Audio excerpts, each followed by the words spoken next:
Alvin, ang sundalo. Credit to the author.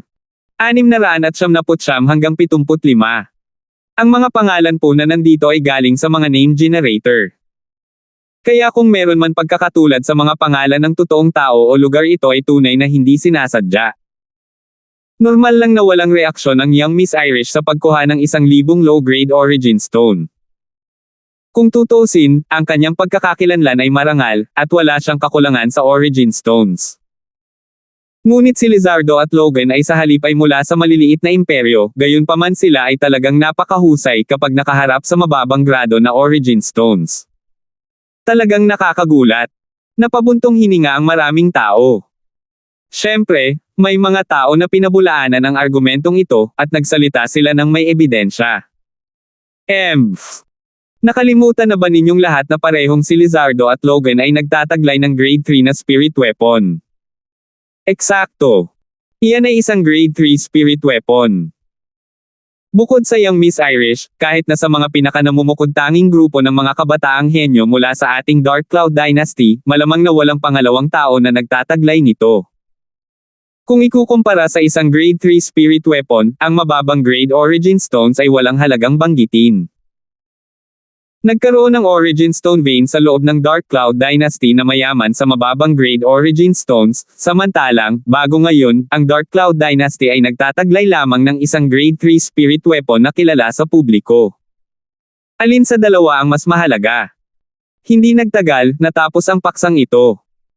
Ang iba pang 6 na ika-9 na antas ng Void Initiation Stage na mga batang henyo ay sasailalim na sa mga huling laban sa pagrarango. Tunay na dahilan para sa pag-asa. Oo, magsisimula na ang pangunahing kaganapan ngayon.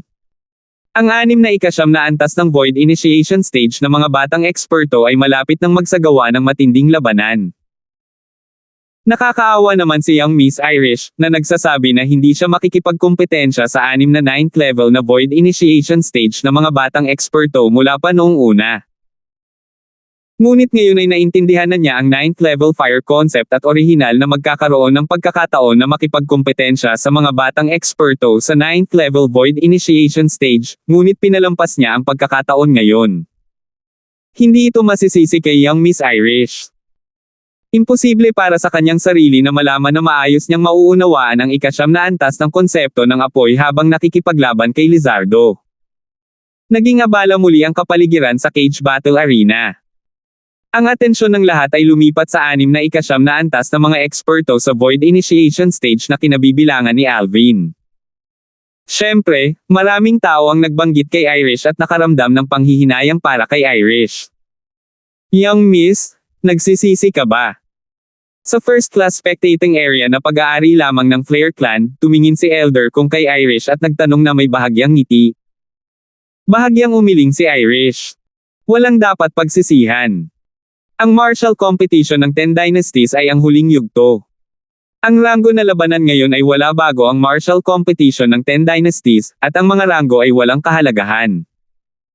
Nang marinig niya ang mga salita ni Irish, ipinakita ni Wilbur ang isang pambihirang tipak ng isang masayang ngiti. Lumaki na ang kanyang anak na babae. Ngayon, ang 6 na batang henyo, mangyaring pumasok sa arena. Sa kalangitan sa itaas ng cage battle arena, narinig ang boses ng isa sa mga matatandang lalaki, at malinaw na pumasok ito sa mga tainga ng lahat ng naroroon. Swoosh! Swoosh! Swoosh! Kasabay ng pagsasalita ng matanda, may 3 figure na unang nag-flash out, at halatang handa na sila mula pa noon. Ang 3 taong ito ay ayon sa pagkakasunod-sunod ay ang pangalawang prinsipe ng Imperial Family ng Dark Cloud Dynasty, si Heinz, ang batang prinsipe Hugh, at ang panganay na young master ng Yale Clan na si Brix. Alvin, dalhin ang unang lugar sa bahay. Tumingin si Sulu kay Alvin at ngumisi habang nagsasalita bilang pampatibay loob. Ang mga salita ni Lizardo ay umalangaw-ngaw sa karamihan ng mga batang henyo ng Darkstone Empire, at ang kanilang mga tingin ay bumaba kay Alvin. Oo, Alvin, iuwi mo ang unang pwesto. Sa oras na iyon, ang ating Darkstone Empire ay talagang nasa limelight. Kung talagang naaga ni Alvin ang unang ranggo sa mga laban sa ranggo sa panahon ng kompetisyon sa militar ngayon, ang pag-iisip lang sa eksena sa oras na iyon ay nagdudulot sa akin ng kasiyahan. Alvin, good luck. Ako ay pabor sa iyo. Nang makaharap ang masigla at madamdaming kabataang henyo ng Darkstone Empire, nagkibit-balikat si Alvin at pagkatapos ay umiling siya at ngumiti. I don't dare guarantee that I'll be ranked in the top. But I'll surely try my best. Gaya nga ng sinabi niya, hindi siya naglakas loob na magbigay ng garantiya. Pagkatapos ng lahat, sa yugtong ito na Dynasty Martial Competition, hindi siya nang ahas na gamitin ng mayabang ang kanyang spiritual force habang tinatitigan ng napakaraming eksperto sa Void Interpretation stage. Kung hindi, kung gagawin niya ang kanyang soul skill, Thousand Illusions, kung gayon ang iba pang 5 tao ay hindi man lang mahawakan ang mga sulok ng kanyang damit. Ngayon, gusto niyang gamitin ang sarili niyang tunay na lakas para makipagkompetensya sa iba pang 5 batang eksperto.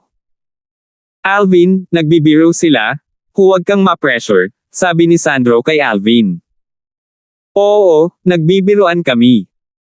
Tila napagtanto na ang kanilang ginawa ay magbibigay ng pressure kay Alvin, ang grupo ng mga henyo mula sa Darkstone Empire ay nagmamadaling ituwid ito. Ngunit nag-overthink sila sa mga bagay-bagay. Si Alvin ay hindi makakaramdam ng anumang pressure dahil dito. Kung tutusin, hindi niya naisip na bigyan ng karangalan ang Darkstone Empire nang sumali siya sa Dynasty Martial Competition. Siya, si Alvin, ay nabuhay lamang para sa kanyang sarili at sa mga mahal sa buhay sa kanyang tabi. Kuya Alvin. Lumingon si Xiang Yin upang tingnan si Alvin na may mga mata na puno ng paghihikayat. Matapos bahagyang ngumiti si Alvin bilang tugon, lumipad siya palabas upang umalis sa lugar na pinagmamasdan at dumating sa kalangitan sa itaas ng Cage Battle Arena. Samantala, magkasunod na dumating si Sandro ng Zhang Clan at Sherman ng Imperial Family. Kasama si Alvin, ang 6 na 9th level na Void Initiation stage na mga batang henyo ay nakatayo sa iba't ibang lugar, at ang kanilang mga tingin ay bumaba sa 2 matandang lalaki habang hinihintay nilang ipaliwanag nila ang mga patakaran. Sa lalong madaling panahon, sinabi ng matanda, kayong 6 ang magpapasya sa nangungunang 6 na ranggo sa mga laban sa ranggo ng Dynasty Martial Competition ngayon. Kung mas mataas ang ranggo, mas maraming gantimpala. Walang tiyak na mga patakaran para sa labanan sa pagitan ninyong 6. Katulad ng ilang mga tao mula sa nakaraan, maaari mong malayang hamanin ang isang kalaban. Maaari kang pumasok sa arena upang pumili ng kalaban na hamanin, at hindi ka pinapayagang hamanin ang sinuman sa 2 taong kakalaban lang. Bukod dyan, bawal ang pumatay sa mga laban ninyong 6. Siyempre, hindi ibig sabihin nito na hindi namin pinapayagan kayong lahat na lumaban ng buong lakas, pero para ipaalala sa inyong lahat na kapag ang kalaban ng sinuman sa inyo ay nanganganib na mawalan ng buhay, tayong 2 ang direktang makikialam. Siyempre, habang pagkatapos mong mapahamak ang buhay mo, mapanganib din iyon. Nawala. Dagdag pa ng 2 matanda. Tumango si Alvin at ang 6 na iba pa nang marinig nila ito. Hindi nagulat si Alvin na hindi pinahintulutan ng kompetisyon para sa nangungunang 6 ang pagpatay. Pagkatapos ng lahat, ang 10 batang henyo na napagpasyahan na lumahok sa martial competition ng 10 Dynasties ngayon ay kailangang lumahok dito 1 taon mula ngayon, samantalang, ang pagganap ng mga batang henyo sa martial competition ng 10 Dynasties ay nalink sa benepisyo ng Dark Cloud Dynasty. Kumbaga, pagkatapos ng martial competition ng 10 Dynasties, ang dynasties ng ilang kabataang henyo na mahusay na gumanap ay makakakuha ng Grade 3 Spirit Weapons at ilang mahalagang Grade 3 Medicinal Pill na ipinagkaloob ng mga kapangyarihan ng foreign lands. Ang lahat ng ito ang dahilan kung bakit dumagsa ang iba't ibang dinastiya sa martial competition ng 10 Dynasties. Kung walang mga benepisyo, talagang walang dynasty na handang maghirap para sa kapakanan ng ilang martial competition ng 10 Dynasties. Dahil dito, imposible para sa dinastiyang Dark Cloud na payagan ang anumang aksidente na mangyari sa 6 na grupo ni Alvin sa panahon ng Dynasty Martial Competition. Dahil ang bawat isa sa kanila ay posibleng magdadala ng karangalan at kahit isang tiyak na halaga ng mga benepisyo sa Dark Cloud Dynasty sa martial competition ng 10 Dynasties na ginanap sa 1 taon. Tungkol naman sa ilang 8th level na Void Initiation stage na mga kabataang henyo na napatay kanina, marahil sila ay itinuturing na namumukod tangi sa Dynasty Martial Competition, ngunit kung ito ay talagang dumating sa Martial Competition ng 10 Dynasties, sila ay halos naruroon para lang makabuo ng mga numero. Ang kanilang pagkamatay ay walang kahalagahan sa mga pangunahing gawain ng Dark Cloud Dynasty. Ngayon, magsisimula na ang kompetisyon para sa top 6. Sino sa inyong lahat ang mauunang papasok sa arena at maglalabas ng hamon? Nagsalita ang isa sa matandang lalaki at tinanong si Alvin at ang iba pa. Halos sa sandaling matapos magsalita ang matandang lalaki, isang figure ang lumabas na para makarating sa gitnang bahagi ng kalangitan sa itaas ng cage battle arena. Ito ay ang Brix ng Yale Clan. Si Brix ay anak ng patriarch ng Yale Clan, ang eldest young master ng Yale Clan, at siya pa nga ang numero 1 eksperto sa nakababatang henerasyon ng Yale Clan. Hindi lamang iyon, si Brix ay kinikilala pa ng publiko bilang numero 1 henyo sa Yale Clan sa nakalipas na 100 taon. Malalaman mula dito na ang lakas ni Brix ay pambihira. Bukod dyan, si Brix ay kinilala rin sa publiko bilang isa sa 3 pinakamalakas na tao sa nakababatang henerasyon ng Dark Cloud Dynasty, at siya ay kasing sikat ng Sandro ng Zangclan at ang ikalawang prinsipe ng Imperial Family, si Heinz Brix. Bukod sa kalmadong ekspresyon ni na Alvin at Hugh, nang makita nilang si Brix ang unang pumasok sa arena, kumislap ang mga mata ng dalawa pang kabataang henyo. Sa sandaling ito, lahat sila ay curious, sino ang pipiliin ni Brix na maging kalaban niya. Lumipad ang tingin ni Brix kay Alvin at sa iba pa, at tila pinag-iisipan niya kung sino ang dapat niyang hamanin bilang kanyang kalaban para sa labanang ito. Sino sa tingin ninyo ang pipiliin ni Brix? Samantala, ang paligid ng cage battle arena ay puno ng ingay at kaguluhan. Mukhang medyo nag-aalangan siya. Pero sa tingin ko mas malaki ang posibilidad na piliin niya ang Alvin ng Darkstone Empire.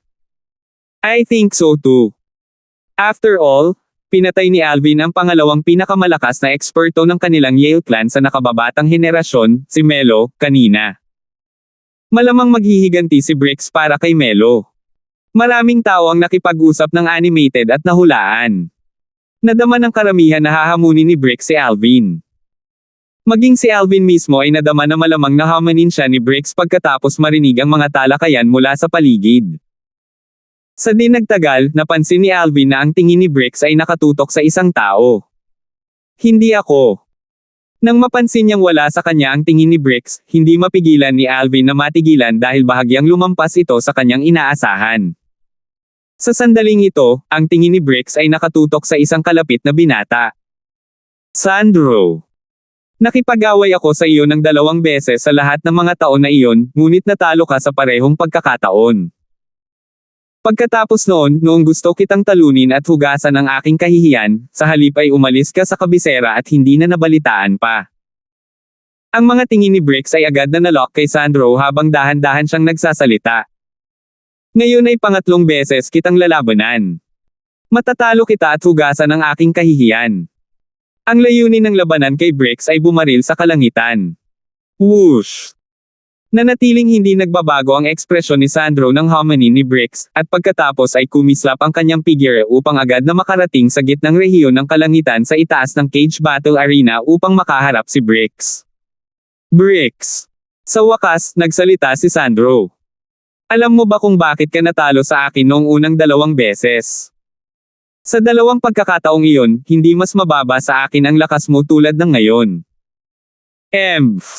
Wala kang qualifications para sermonan ako. Malamig na umungol si Brix, at sa pagtataas ng kanyang kamay, lumitaw sa kanyang kamay ang isang hugis crescent moon na Spirit Saber. 700. Ang Spirit Saber sa kamay ni Brix ay kumikislap na may bahagyang puting liwanag at tila isang tunay na crescent moon.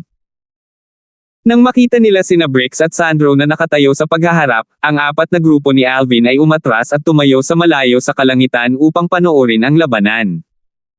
Alvin, babawiin ko ang utang mo sa akin pagkatapos kong talunin sila isa-isa.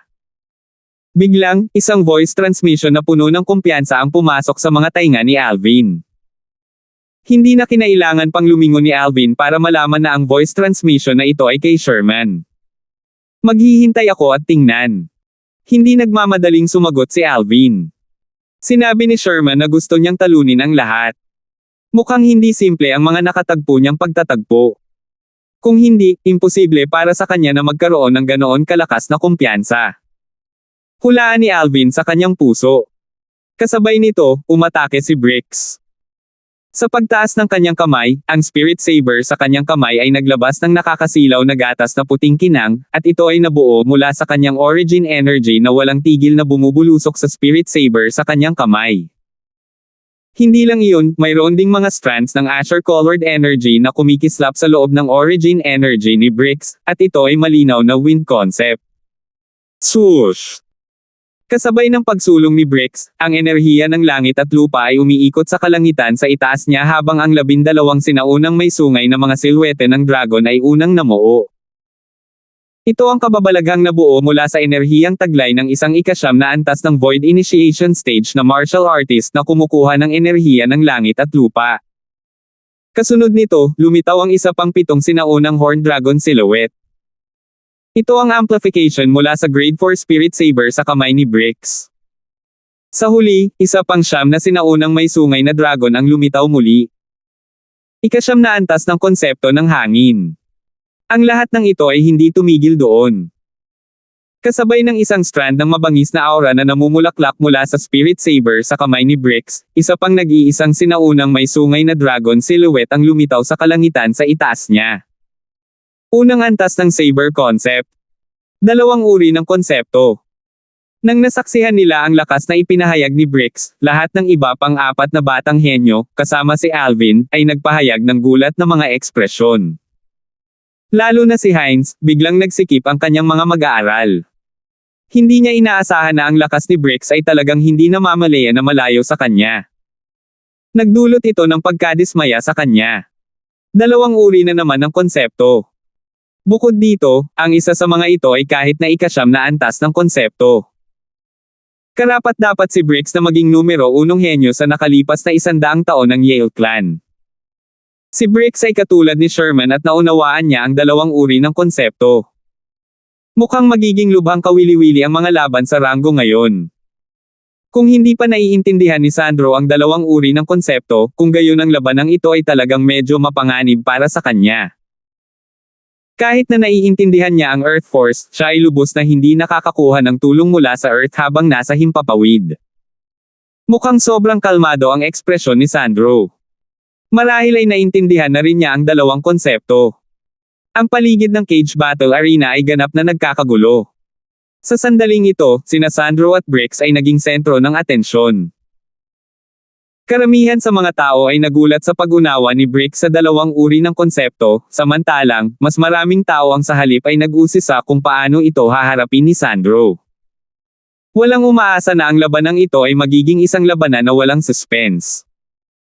Pagkatapos ng lahat, kapag ang dalawang tao sa labanan ay mahusay na magkatugma sa lakas, sila ay makakapanood sa kanilang kasiyahan at nilalaman ng puso. Brix, mukhang hindi ka naging tamad nitong mga nakaraang taon. Habang tinitingnan niya ang 29 na sinaunang may sungay na mga silhwete ng dragon sa kalangitan sa itaas ni Brix, dahan-daang nagsalita si Sandro na may mahinahong tono, at ang kanyang ekspresyon ay walang pakialam mula sa simula hanggang sa katapusan. Para sa kapakanan ng pagkatalo sa iyo, natural na sinubukan ko ang aking makakaya upang mapabuti ang aking lakas. Habang nagsasalita si Brix, nag-flash out siya. Para siyang namamasyal, mukhang mabagal ngunit talagang matulin, at sa isang kisap mata, nakarating na siya sa malapit na Sandro. Sa sandaling kumilos si Brix, gumawa rin si Sandro. Whoosh! Sa pagtaas ng kanyang kamay, isang napakagandang wine gourd ang lumitaw sa kamay ni Sandro, at pagkatapos niyang kunin ang wine gourd na ito, sa halip ay inilagay ni Sandro ang kanyang bibig sa bakana ng lung bago itinaas ang kanyang ulo para uminom. Dahil sa eksenang ito, hindi makapagsalita ang maraming tao sa paligid ng cage battle arena. Kahit na hinahangad niya ang alak sa sandaling ito, anuman ang mangyari, dapat na makilala ni Sandro ang sitwasyon, tama ba? Hindi ba niya napansin na umatake na ang kalaban niya? Siyempre, halos lahat ng mga taong hindi nakaimik ay ang mga kinatawan at mga batang henyo mula sa iba't ibang imperyo. Ang mga miyembro ng Dark Cloud Dynasty ay hindi nagulat. Pagkatapos ng lahat, nang sumikat si Sandro sa dinastiyang Dark Cloud sa mga nakaraang taon, nagkaroon siya ng palayaw at tinawag siyang The Drunkard Sandro. Eksakto kung paano hinanggad ni Sandro ang alak ay malalaman mula dito. Kaya, hanggat miyembro ito ng Dark Cloud Dynasty, hindi sila nagulat na si Sandro ay umiinom ng alak sa ganitong sitwasyon. Talagang walang pidyo si Kuya Zhang. Umiling si Alvin at ngumiti nang makita ang eksenang ito. Starfall Moon Chaser. Hindi pa natatapos sa pag-inom si Sandro nang si Brix ay sumigaw na ng bahagya habang siya ay agad na kumikislap, at kahit saan siya dumaan, kinaladkad niya ang maraming mga after images na nawala lamang pagkatapos ng ilang sandali. Om! Ang Grade 4 Spirit Saber na nasa kamay ni Brix ay agad na kumislap tulad ng isang crescent moon na mabilis na gumagalaw, samantalang, sa likod ng crescent moon, isang bahagi ng origin energy na kumikilos bilang enerhiya ng crescent moon ay kumikislap na may kinang ng bituin, at ito ay parang hanay ng mga bituin na nakasabit sa kalangitan sa gabi. Ang Starfall Moon Chaser ay ang martial skill na naisagawa ni Brix sa sandaling ito. Nang lumipad ang gasuklay na buwan, ang maraming bituin na tahimik na nanatili doon na parang isang monghe na nagmumuni-muni ay agad na gumalaw na parang mga kuneho na galit habang sila ay nag-transform sa maraming shooting star na sumunod sa likod ng crescent moon na kumikislap patungo kay Sandro. Whoosh! Nang ang crescent moon ay malapit nang magkislap sa lalamunan ni Sandro, gumalaw si Sandro na umiinom pa rin ng alak. Itinaas niya ang kanyang paa at humakbang sa hangin.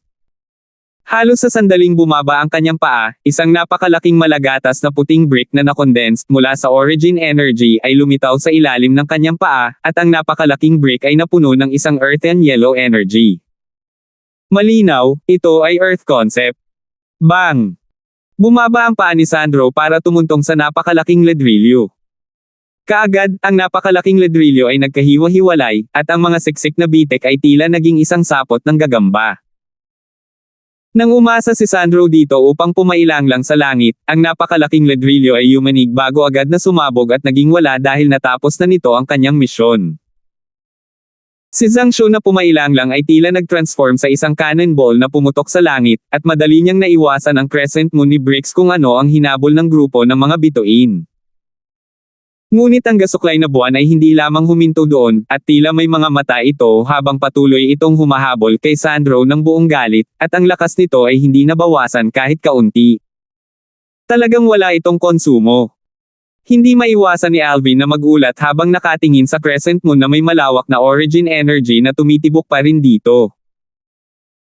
Normally speaking, kung ito ay isang pag-atake sa pamamagitan ng pagbaril sa ating origin energy, hindi mahalaga kung ito ay isang spirit weapon na umalis sa kamay ng isang tao o isang atake na puro condensed sa anyo mula sa origin energy, pagkatapos nitong lumipad sa malayo, ito ay magkakaroon ng kaunting pagkonsumo ng enerhiya. Ngunit ang grade 4 na spirit saber ni Brix ay walang pagkonsumo ng enerhiya. Anong nangyayari? Ang eksena sa harap niya ay ganap na naglabas ng pagkamausisa ni Alvin. Sa loob ng ilang sandali, seryosong pinalaki ni Alvin ang pag-atake. Swoosh! Swoosh! Swoosh! Swoosh! Swoosh! Nang harapin ang crescent moon na mabilis na kumikislap, si Sandro, na nagbubuhos pa rin ng alak sa kanyang lalamunan, ay patuloy na tinapakan ang napakalaking brick na lumitaw mula sa manipis na hangin, at lumipad siya upang mapanganib na umiwas ng paulit-ulit. Om! Om! Om! Ang gasuklay na buwan ay tila walang kapaguran, at walang humpay nitong pinuntirya si Sandro, habang ang distansya nito sa Sandro ay unti-unting lumalapit. Kung ikukumpara sa bilis ng pag-iwas ni Sandro, halatang mas mabilis ang bilis nito. So ganyan yan. Habang si Sandro ay naglalaro ng taguan sa gasuklay na buwan, si Alvin sa halip ay nagmamasid mula sa gilid, at pagkatapos mag-obserba ng ilang sandali, sa wakas ay nakuha niya ang sagot. Lumalabas na ang dahilan kung bakit ang crescent moon ay nagtataglay ng walang katapusang origin energy ay dahil ito ay humiram ng origin energy mula sa grupo ng mga bituin sa likod nito, samantalang, ang origin energy ng grupo ng mga bituin ay walang tigil na ibinigay ni Brix. Masasabing hanggat hindi huminto si Brix sa pagbibigay ng origin energy o ang origin energy sa loob ng katawan ni Brix ay hindi matatapos, ang lakas at bilis na nasa loob ng crescent moon ay hindi magbabago kahit kaunti.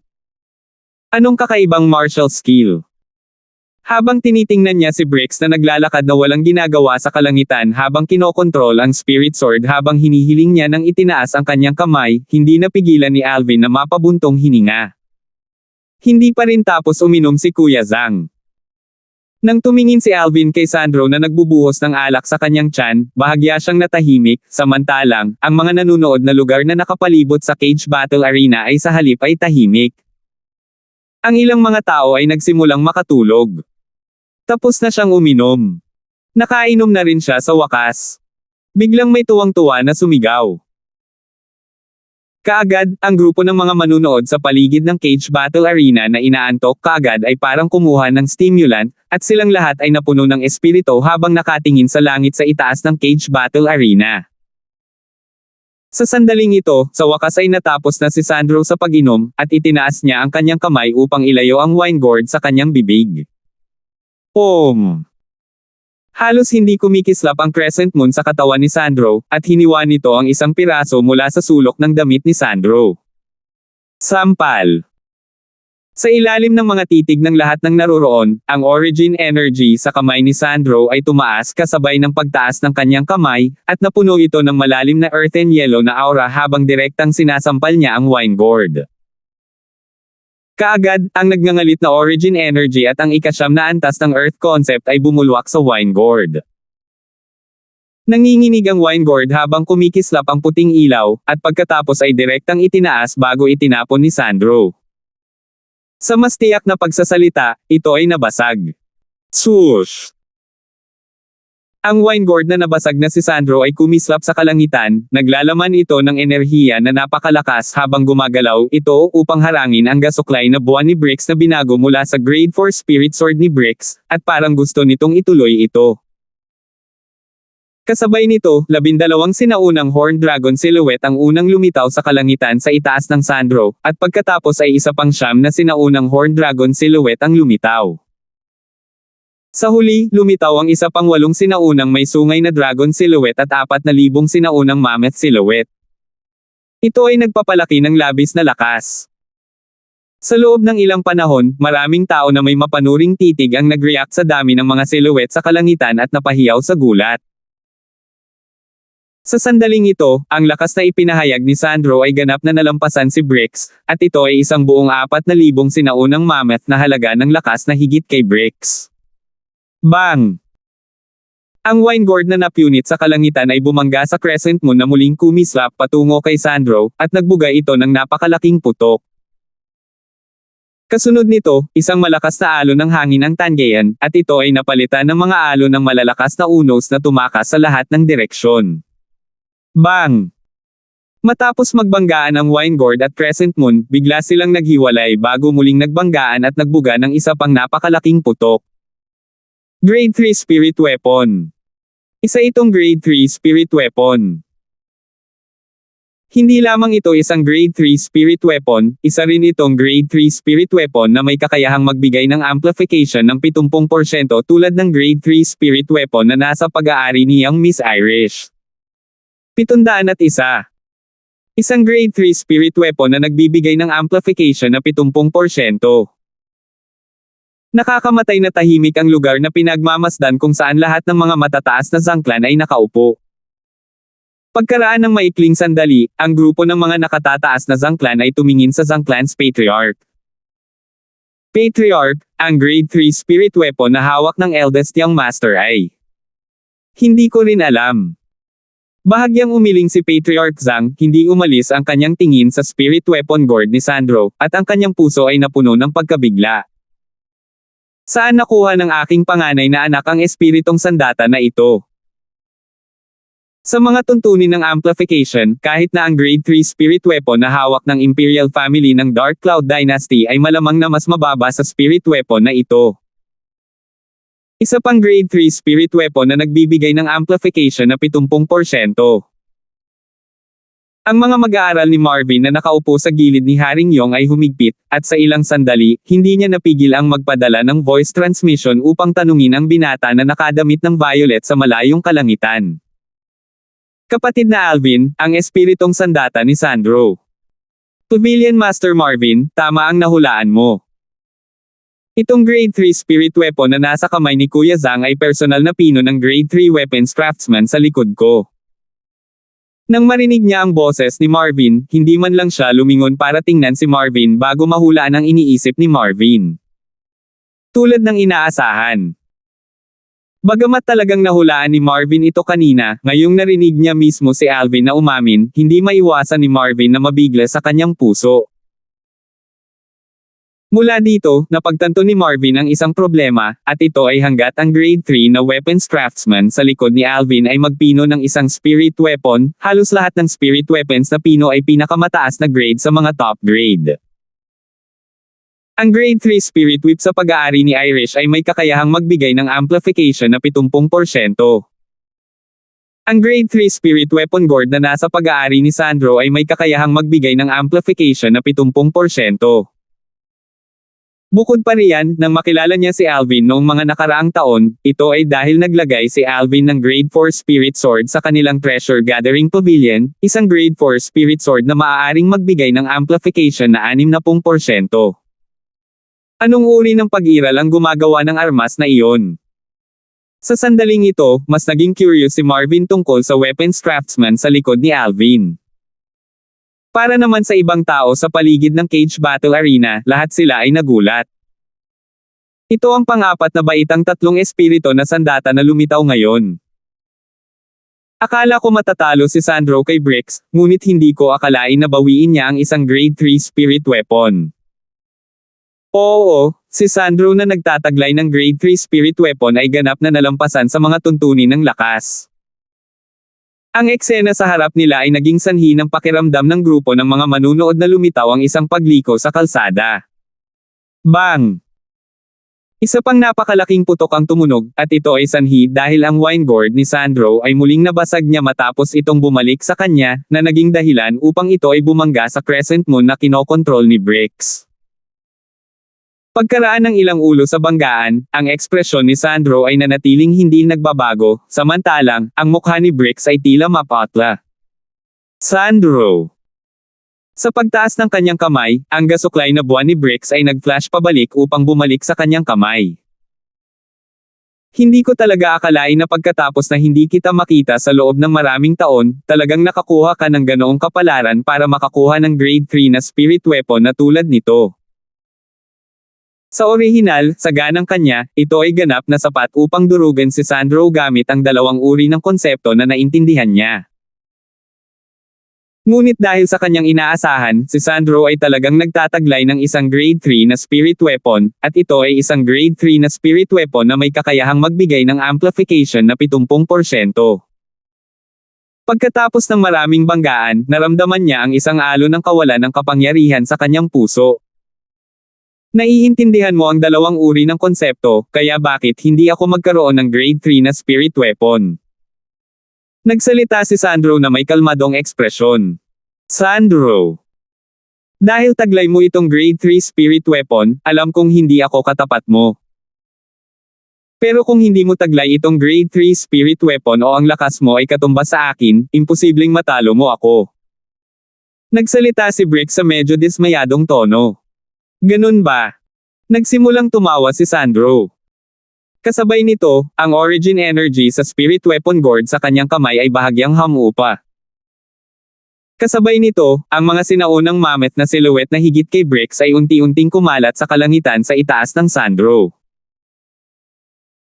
29 na sinaunang may sungay na mga silhouette ng dragon na nakapulupot sa kalangitan, at sila ay nakatayo na nakaharap sa 29 na sinaunang may sungay na mga silhouette ng dragon sa kalangitan sa itaas ni Bricks. Ano ang ibig mong sabihin sa paggawa nito?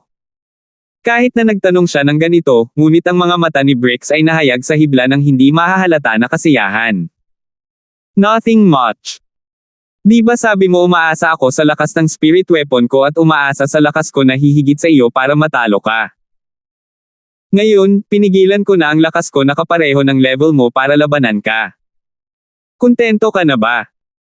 Mabagal na nagsalita si Sandro, at ang kanyang ekspresyon ay nanatiling kalmado na para bang nagsasalita siya tungkol sa isang bagay na walang kahalagahan. Sa ilang sandali, nagkakagulo ang mga manunood sa paligid ng maramdaman nilang si Sandro ay pabaya. Sandro, pagsisisihan mo ito. Isang maliit na ngiti na masamang ngiti ang lumitaw sa mga sulok ng bibig ni Bricks habang bahagyang nanginginig ang kanyang mga binti, na naging dahilan upang muli siyang kumislap patungo kay Sandro. Starfall Moon Chaser. Sa pagtaas ng kanyang kamay, ang grade 4 na Spirit Saber na nasa kamay ni Brix ay muling kumislap, at ito ay nag-transform sa isang crescent moon na kumikislap sa kalangitan patungo kay Sandro. Bang! Halos sa sandaling umatake si Brix, tumapak si Sandro sa langit, na naging sanhi ng pagkabasag ng napakalaking laryo na lumabas sa manipis na hangin sa ilalim ng kanyang mga paa, at pagkatapos ay napalitan ito ng kawalan dahil ganap na nitong misyon. Si Sandro mismo sa halip ay bumaril sa langit na parang bola ng kanyen, at pumailan lang siya sa langit sa unang posibleng sandali. Si Sandro ay may tame time na ekspresyon ng nakaharap sa gasuklay na buwan na nagbago ng direksyon at tumungo sa kanya, at gumamit siya ng boses na siya lang ang nakakarinig habang siya ay bumubulong. Mount. Tie suppression. Halos sa sandaling matapos magsalita ang Sandro, ang kanyang wine gourd ay direktang lumipad sa langit na may pagtaas ng kanyang kamay, at nagsimula itong lumawak. Siyempre, hindi talaga ito lumawak. Ngunit ang origin energy sa paligid ng wine gourd ay tumaas, at ito ay naging isang wine gourd na parang isang napakalaking bundok. Sa paligid ng wine gourd na ito ay namuo mula sa origin energy at parang isang napakalaking bundok, ang material na earth and yellow energy ay mabilis na umikot sa paligid at agad na naging sanhi ng napakalaking wine gourd na tila ito ay totoo. Nang harapin ang pag-atake ni Brix, ang napakalaking wine gourd ay mabangis na bumulusok pababa sa bilis na lumago ng mas mabilis at mas mabilis. Dumagundong. Kahit saan dumaan ang napakalaking long alak, nagbunga ito ng isang alon ng mga pagsabog sa himpapawid na tila mga kulog. Kasabay nito, lahat ng nasa langit sa itaas ng cage battle arena kasama na si Alvin ay naramdaman na para bang natakpan ng napakalaking wine gourd na ito ang nakakapasong araw sa abot tanaw. Bago ang napakalaking wine gourd na ito, ang Spirit Saber ni Brix na naging crescent moon ay tila isang langgam. Anong kakayahan ito? Bahagyang naging malungkot ang ekspresyon ni Brix nang magkaroon ng masamang premonition sa kanyang puso. Sa sandaling ito, ang napakalaking wine gourd na mabangis ay bumangga sa crescent moon na humabol kay Sandro na parang anino. Bang! Isang napakalaking putok ang umalangaw-ngaw, ang napakalaking wine gourd ay yumanig sa kalangitan habang ang gasuklay na buwan ay sa halip ay sumabog na lumilipad, at ang origin energy at concept sa loob ay agad na nawala. Fu! Ang origin energy ni Brix ay palaging konektado sa Grade 3 Spirit Saber sa pamamagitan ng kanyang martial skill, Starfall Moon Chaser, at hindi dahil sa lahat ng nasa Spirit Saber ay nabura, ito ay naging dahilan upang siya ay magdusa ng backlash habang siya ay nagluwa ng isang subo ng dugo. Nang muli na namang hinawakan ni Brix ang Grade 4 na Spirit Saber sa kanyang kamay. Dumagundong. Ang napakalaking wine gourd ay bumaba patungo kay Brix mula sa itaas, at parang isang napakalaking bundok ang bumabalot kay Brix. Sa loob ng ilang sandali, ang paligid ay nabalot ng anino na nasa gitna si Brix. Bahagyang nanlamig ang tingin ni Brix habang ang origin energy ay pumulupot sa Spirit Saber sa kanyang kamay, at pagkatapos ay lumitaw ang kanyang dalawang konsepto sa kanyang tawag. Swoosh! Sa susunod na sandali, si Brix ay pumailang lang sa langit at tila naging isang kidlat habang siya ay gumagalaw upang harangin ang napakalaking alak. Hayaan mo akong makita kung gaano karaming mga hampas ng aking saber ang iyong wine gourd na nakondense sa anyo mula sa origin energy lamang at ang ikasyam na antas ng earth concept ay kayang tiisin. Malamig na sumigaw si Brix, at sa maikling sandali, nakapaglabas na siya ng higit sa ilang 10 hampas gamit ang kanyang spirit saber. Om! Om! Om! Maraming makitid at mahabang sable na ilaw ang kumikislap upang bumaba sa napakalaking long alak, at tila nabasag ito sa matibay na lupa at madaling tumagos dito. Hindi nagtagal bago lumitaw ang ilang daang kahindek-hindek na marka ng sable sa ilalim ng napakalaking long alak, ngunit ang bilis ng pagbaba ng mga alak ay hindi bumagal kahit kaunti. Paano ito magiging posible? Sa huli, bahagyang namanhid si Brix. Bang! Ang napakalaking wine gourd ay tuluyang nabasag sa katawan ni Brix, at sinabayan ng napakalaking putok, si Brix ay mabilis na nahulog upang bumagsak sa hole sa itaas ng cage battle arena. Hu! Hu! Hu! Si Bricks na nakahiga sa hall ay huminga ng mabigat, at ang kanyang mga mata ay nagpakita ng bahagyang takot habang nakatingin siya sa napakalaking long alak na tumigil sa himpapawid. Hindi niya nagawang ibalot ang kanyang ulo sa kung paano ito nakamit ni Sandro. Ang lakas na ginamit ni Sandro ay malinaw na katulad sa kanya, ngunit pagkatapos gamitin ni Sandro ang kanyang origin energy na sinamahan ng ika-9 na antas ng Earth concept para umikot sa paligid ng Grade 3 Spirit Weapon Wine Gourd upang maging isang napakalaking wine gourd, sa halip ay taglay nito ang lakas para madaling durugan siya. Hanggang ngayon, hindi niya magawang ibalot ang kanyang ulo sa kung anong kakayahan ang ginamit ni Sandro. Sigurado siya na ito ay ganap na hindi lakas ng isang martial skill. Imposibleng maging napaka-abnormal kahit isang mataas na grade na Earth rank martial skill na malapit sa isang Heaven rank martial skill. Si Sandro ay nanalo.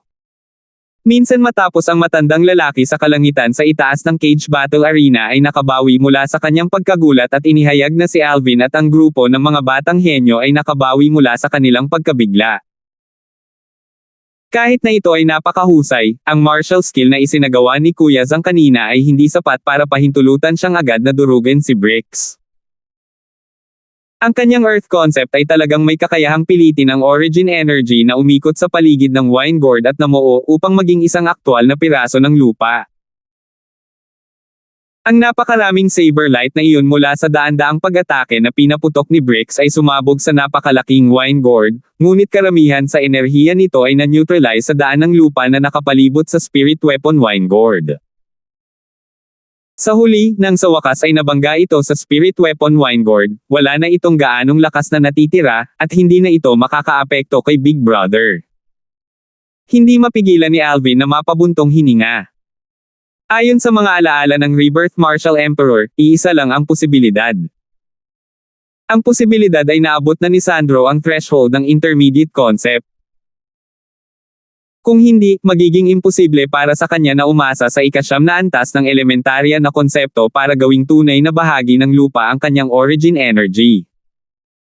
Ang materialization of concept ay isang bagay na intermediate concept lang ang kayang makamit. Halimbawa, sa sandaling naintindihan ang konsepto ng tubig sa antas ng intermediate concept, nagawa pa nitong magkondensasyon sa totoong tubig kapag pinagsama sa origin energy.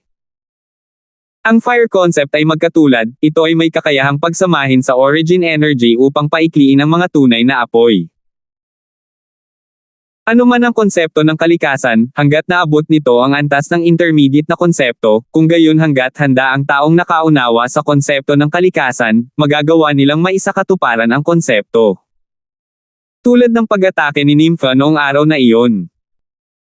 Nang ang kanyang intermediate ice concept ay pinagsama sa origin energy, maaari itong maging totoong snow at malakas na hangin na tangayin upang direktang i-freeze ang target na maging isang popsicle. Walang kamalay-malay, naalala ni Alvin ang misteryosong dalagita. 702. Mukhang nahawakan na ni Sandro ng Zangclan ang intermediate earth concept. Sa kakayahan na ginamit niya kanina, hindi magtatagal bago niya opisyal na mauunawaan ang intermediate earth concept at makapasok pa sa void interpretation stage. Walang kulang sa mga eksperto sa void interpretation stage sa nakapaligid na first-class spectating area ng cage battle arena, at nakita nila ang kakayahan na ginamit ni Sandro kanina. Eksakto. Bagamat katulad din sa ika-9 na antas ng elementarya na konsepto, ngunit kapag nahawakan ng isang tao ang intermediate concept, ang lakas ng isang tao ay magkakaroon ng malaking pagtaas. Kahit papaano, bago ang iba na nagtataglay ng katulad na paglilinang, ang isa ay nasa isang hindi matatalo na posisyon. Kapag humarap sa isang kalaban na tulad nito, maliban na lang kung ang diskarte ng paggalaw ng isang tao ay malalampasan ang kalaban hanggang sa puntong maiiwasan niya ang material na konsepto na isinagawa kasama ng origin energy. Kung hindi, magiging lubhang mahirap talunin ang kalaban. Talaga. Maraming nanunood na mga eksperto sa void interpretation stage ang nagsalita sa kanilang mga pananaw. Kahit na hindi malakas ang kanilang mga boses, malinaw na kumalat ito sa nakamamatay na tahimik na cage battle arena, at naging dahilan upang marinig ito ng lahat ng malinaw. Kaya ganito ito, talagang naabot ni Sandro ang threshold ng intermediate earth concept. Pagkatapos niyang uminom ng nakapagpapagaling na medicinal pill at bahagyang gumaling, si Brix ay umakyat sa langit at tumingin kay Sandro na may masalimuot na ekspresyon. Noong una ay naisip niya na maaari niyang talunin si Sandro ngayon at hugasan ang kanyang kahihiyan.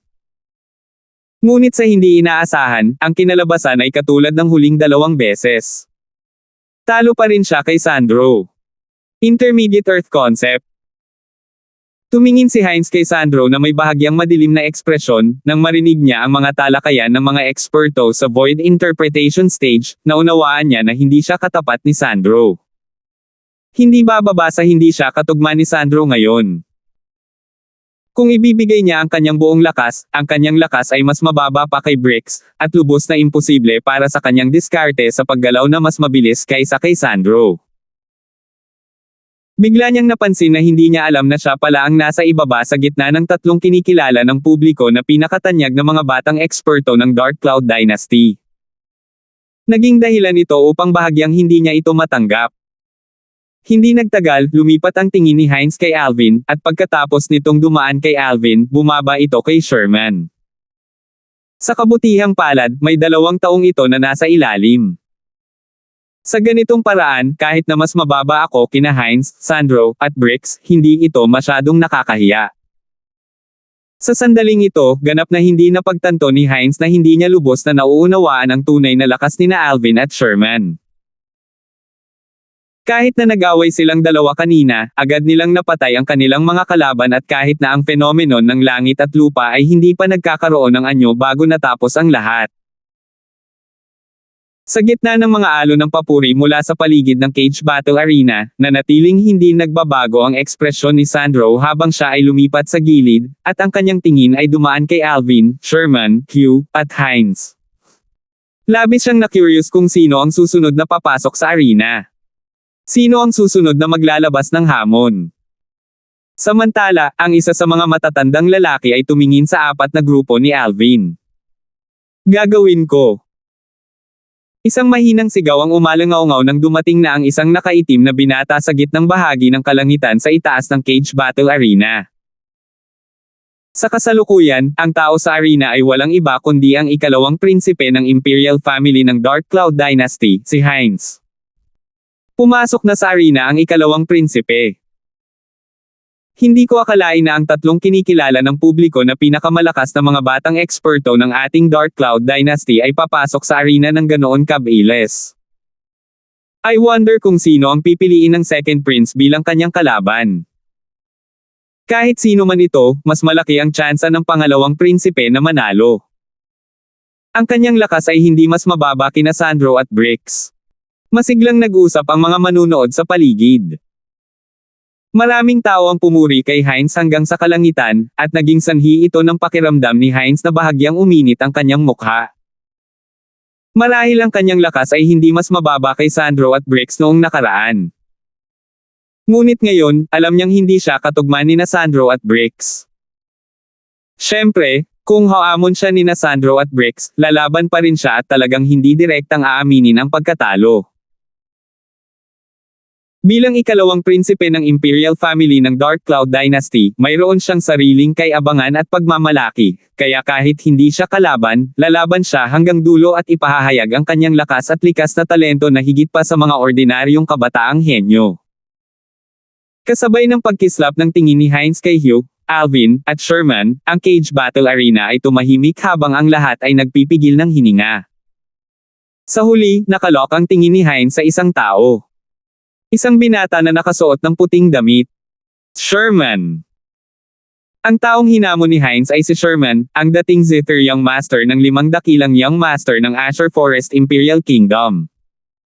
Nagdulot ito ng pagtataka ng maraming tao. Pagkatapos ng lahat, sa mga taong mapipili ni Hines na hamanin, 2 sa 3 tao ay miyembro ng Imperial Family ng Dark Cloud Dynasty, at sila ay nasa panig ni Hines. Noong una, inakala ng karamihan na pipiliin niyang hamanin si Alvin. Ngunit ang kinalabasan ay lumampas sa kanilang mga inaasahan. Hindi ko pa narinig ang tungkol kay Sherman sa nakaraan. Ngunit ang kanyang lakas ay napakalakas, dahil pinatay niya ang head disciple ng Dark Moon Sect, si Peter, sa isang pitik ng kanyang daliri. Ang mga tingin ng maraming manunood ay bumaba kay Sherman. Ang head disciple ng Dark Moon sect na si Peter ay nagkaroon ng cultivation sa ika-8 antas ng Void Initiation stage at naintindihan niya ang ika-9 na antas ng Sword concept. Siya ay maaaring ituring na isang nangungunang ika-8 antas ng Void Initiation stage na batang henyo sa Dynasty Martial Competition ngayon. Ngunit ang pag-iral na tulad nito ay nalipol sa isang pitik ng mga daliri ni Sherman. Isang iglap lang ang lumipas mula noong umatake si Sherman hanggang sa puntong namatay si Peter, at kahit na ang fenomenon ng langit at lupa ay hindi nagkaroon ng oras upang mabuo, malinaw na ipinapakita kung gaano kabilis ang pag-atake ni Sherman at kung gaano kalakas ang kanyang lakas. Whoosh! Nang harapin ang hamon ni Hines, lumipad palabas si Sherman na may kalmadong ekspresyon. Kuya! Sa first-class spectating area na pag-aari lamang ng Imperial family ng Dark Cloud Dynasty, kinuyam ng mahigpit ni Aryan ang kanyang mga kamao, at ang kanyang walang katulad na magandang mukha ay may halong bahagyang pag-aalala. Kahit na alam niyang ang kanyang nakatatandang kapatid ay isang eksperto sa ika-9 na antas ng Void Initiation stage ngayon, ang ikalawang Prinsipe Hines ay tumuntong sa ika-9 na antas ng Void Initiation stage mula pa noong una. Huwag kang mag-alala, kahit na mas mababa si Sherman kay Hines, hindi siya haharap sa anumang panganib sa kanyang buhay. Napansin ng matandang itim na nakadamit ang pagkabalisa ni Aryan at hindi niya maiwasang mapangiti habang umaaliw. Eksakto. Tumango ang emperador ng dinastiyang Dark Cloud. Malinaw, hindi mahalaga kung ito ay ang itim na nakadamit na matandang lalaki o ang emperador, ni hindi inakala na matatalo ni Sherman si Hines. Pagkatapos ng lahat, si Hines ay palaging isang namumukod tanging talento sa mga nakababatang henerasyon ng Dark Cloud Dynasty, samantalang si Sherman ay mabilis na bumangon. Sa ganang kanila, ang pundasyon ni Hines ay mas matatag kaysa kay Sherman, at kung walang mangyayaring hindi inaasahan, tiyak na matatalo si Sherman. Sherman! Sa lugar na pinagmamasdan ng Darkstone Empire, ang tingin ni Long Yun ay bumaba kay Sherman, at ito ay kumikislap na may maliwanag na liwanag. Bilang isang figure na dating isa sa 5 dakilang young masters tulad ni Sherman, ang atensyon ni Long Yun kay Sherman ay hindi mas mababa sa atensyon ni Alvin kay Sherman. Pakiramdam niya ay nakakagulat na ang kanyang mga sinasadyang pagkikita, gayunpaman ang hindi inaasahang pagkikita ni Sherman ay tila mas nakakagulat. Gaano kalakas ang tunay na lakas ni Sherman ngayon? Labis siyang na-curious tungkol dito. Sa kalangitan sa itaas ng Cage Battle Arena, si Alvin at ang iba ay nakatayo sa malayo habang ang kanilang mga tingin ay bumaba sa 2 binata na nakatayo sa gitnang bahagi ng kalangitan sa itaas ng Cage Battle Arena. Isang binata na nakasuot ng itim at binata na nakasuot ng puti ay nakatayong magkaharap sa langit. Sherman, sa totoo lang, nagulat talaga ako nang makita kong nagtataglay ka ng cultivation sa ika-9 na antas ng Void Initiation stage ngayon. Ngunit gusto kong sabihin sa iyo na kahit na ang iyong paglilinang ay katumbas ng sa akin, tiyak na ikaw ang magiging stepping stone ko, Hines, sa buong buhay mo. Tumingin si Hines kay Sherman habang nag-provoke siya sa pamamagitan ng voice transmission, at halatang gusto niyang galitin si Sherman. Ngunit sa kasamaang palad, si Sherman ay may kalmado na ekspresyon nang humarap kay Hines, at siya ay tumugon ng walang pakialam sa pamamagitan ng voice transmission. Ikalawang prinsipe, kung sino ang magiging stepping stone ay hindi pa alam ngayon. Ngunit malalaman mo rin sa lalong madaling panahon. Sherman, nililigawan mo si kamatayan. Nang si Hines na gustong pukawin at galitin ang ulo ni Sherman noon, agad siyang nagalit at pagkatapos ay nag-flash out ang kanyang figure upang dumiretso kay Sherman. Sa kalangitan sa itaas niya, 12 sinaunang may sungay na mga silhwete ng dragon ay agad na namuo, at kasama nito ang isang 3 talampakang haba na talam na may umaagos na mga ilaw na umiikot dito ay lumitaw sa kamay ni Hines, na nagdulot ng isa pang 7 sinaunang may sungay na mga silhwete ng dragon na lumitaw sa kalangitan sa itaas niya. Grade 4 Spirit Sword. Whoosh!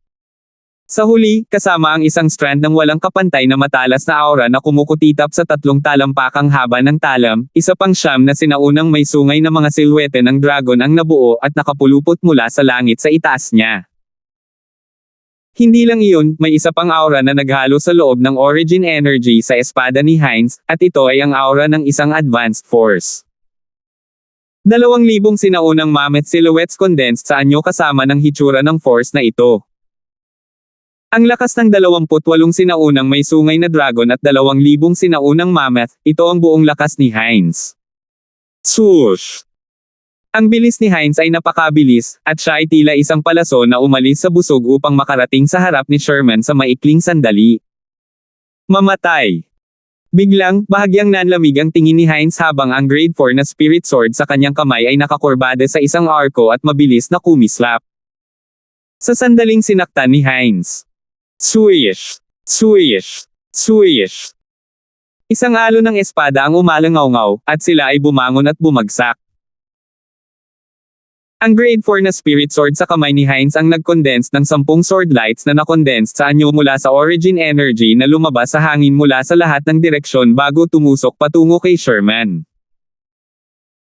Kahit saan dumaan ang mga sword lights, ang daloy ng hangin sa kalangitan ay lumakas at ang mahinang huni ng hangin na ibinubugan nito ay bahagyang tumatagos sa tainga. Whoosh! Nang harapin ang hakbang ni Hines na magkusa sa pag-atake, si Sherman ay walang anumang intensyon na umiwas, at sa pagtaas ng kanyang kaliwang kamay, isang simple at walang palamuting kudyor ay muling lumitaw sa kanyang kamay. Sa ilalim ng mga tingin ng lahat ng naroroon, ang kanang kamay ni Sherman ay biglang umangat habang ang nagngangalit na origin energy ay pumulupot sa kanyang palad. Hindi lang iyon, sa gitna ng kanyang palad ay may mga hibla ng deep azure-colored energy at red-colored energy na pinagtagpi-tagpi, at ang red-colored energy ay tila unti-unting lumalakas. Tulong sa pagguhit ng apoy mula sa lakas ng hangin. Ang lahat ng ito ay nangyari sa isang kisap mata. Halos sa parehong sandali, gumalaw si Sherman. Inilapat niya ang kanyang palad at ang konsepto ng apoy at konsepto ng hangin na namuo sa gitna ng kanyang palad ay agad na umikot at umikot upang bumuo ng malalim na vortex. Pupunta siya. Bahagyang natarante si Alvin sa mga aksyon ni Sherman. Dahil ang palad ni Sherman ay hindi humahampas kay Hines, ngunit sa halip ay tinarget ang sighter sa kanyang sariling mga kamay. Sa mas tiyak na pagsasalita, ito ay patungo sa hilera ng mga kwerdas ng kwadro sa mukha ng Kupido. Swish! Swish! Swish! Sa sandaling ito, ang 10 sword lights na pinalabas ni Hines ay wala pang isang talampakan ang layo mula kay Sherman, at malapit na silang tumago sa katawan ni Sherman. Sa wakas, ang umiikot na puyo ng tubig sa gitna ng palad ni Sherman ay bumagsak upang ihampas sa hanay ng mga kwerdas na kwadro sa mukha ng Kupido. Klang! Agad na nanginginig ang hilera ng mga kwerdas ng kutsarita ng sabay-sabay bago nagbuga ng makata sa tainga at napakalaking kalabog. 703. Halos sa sandaling umalangaw-ngaw ang napakalaking kalabog, ang eardrums ng maraming tao sa paligid ng cage battle arena ay bumukas, at ang ilang manunood na may mababang cultivation na hindi nakahanda ay dumyugo pa mula sa kanilang 7 siwang at nasa sobrang awa. Sa kabutihang palad, handa na ako sa pagkakataong ito. Maraming tao ang nagmamadaling iniunat ang kanilang mga kamay upang takpan ang kanilang mga tainga nang makita nilang inilabas ni Sherman ang sitar, at nang makita nila ang maraming tao sa kanilang paligid na dumudugo mula sa lahat ng 7 siwang, ang kanilang mga puso ay napuno ng pakiramdam ng pagiging mapalad. Kasabay ng paghampas ng palad ni Sherman sa hilera ng mga kwerdas ng kwadro sa mukha ng Kupido, isang napakalaking kalabog ang umalangaw-ngaw. Whoosh! Sa gitna ng kanyang palad bilang sentro, ang isang enerhiya na nakakatakot sa sukdulan ay agad na tumakas sa lahat ng direksyon, at ito ay isang kakilakilabot na pag-atake sa lugar na ginawa niya sa pamamagitan ng pagsasama ng sighter sa kanyang kamay sa kanyang origin energy at konsepto. Bukod sa pagdadala ng nagngangalit na Milky White origin energy, ang sobrang nakakatakot na enerhiya ay naglalaman ng mga hibla ng azure na enerhiya at pulang kulay na enerhiya na pinaghalo sa loob. Ang pulang kulay na enerhiya ay nagngangalit at tumataas ng higit at mas matindi, at ito ay talagang tumataas ng mag-isa sa pamamagitan ng pag-asa sa azure na enerhiya. Pagkuha ng tulong ng apoy mula sa hangin. Ang biglaang eksena sa harap ng kanyang mga mata ay naging dahilan upang hindi mapigilan ni Alvin na mabigla. Kasunod nito, napansin ni Alvin na kasama ng palad ni Sherman na bumababa sa Scyther, bago pa man magkabuo ang kababalaghan ng langit at lupa, talagang direktang inalis ni Sherman ang Scyther sa isang kisap mata, samantalang, ang Origin Energy Vortex na walang tigil na umiikot sa gitna ng kanyang palad at naglalaman ng concept of Phyrezy ay nawala kasama ng concept of Phyrezy. Sa kalangitan, ang kababalaghan ng langit at lupa na hindi nagkaroon ng pagkakataong mag-condense ay agad na nagkalat.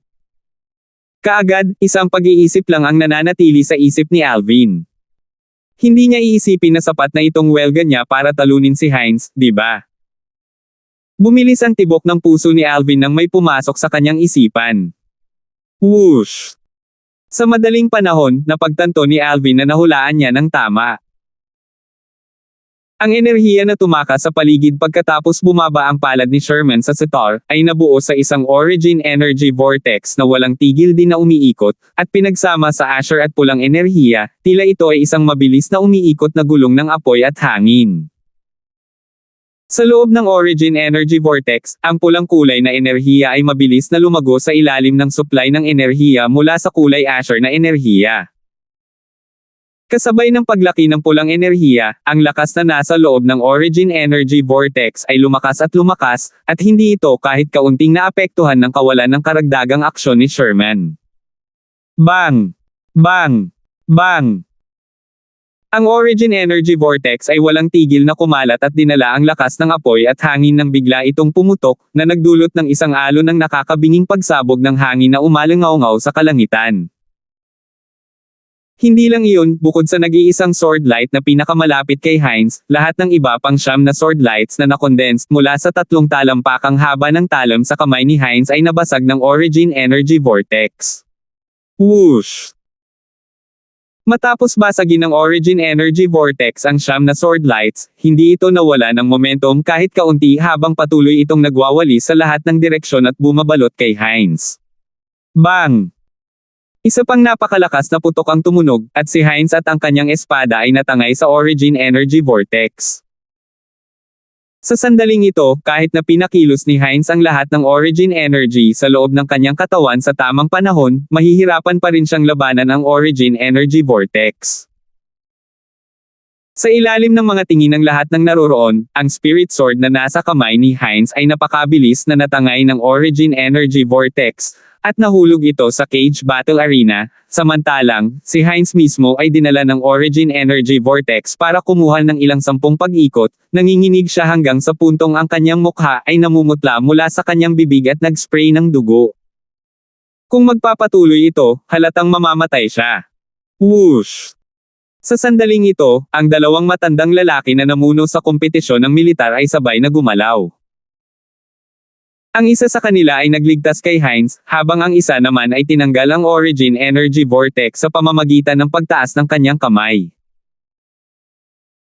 Kahit noon pa man, ang Origin Energy Vortex ay dinadala pa rin kasama ang isang alon ng marahas na hangin na tangay patungo sa lahat ng direksyon, at ito ay naging sanhi ng mga damit ng karamihan sa mga tao na lumipad.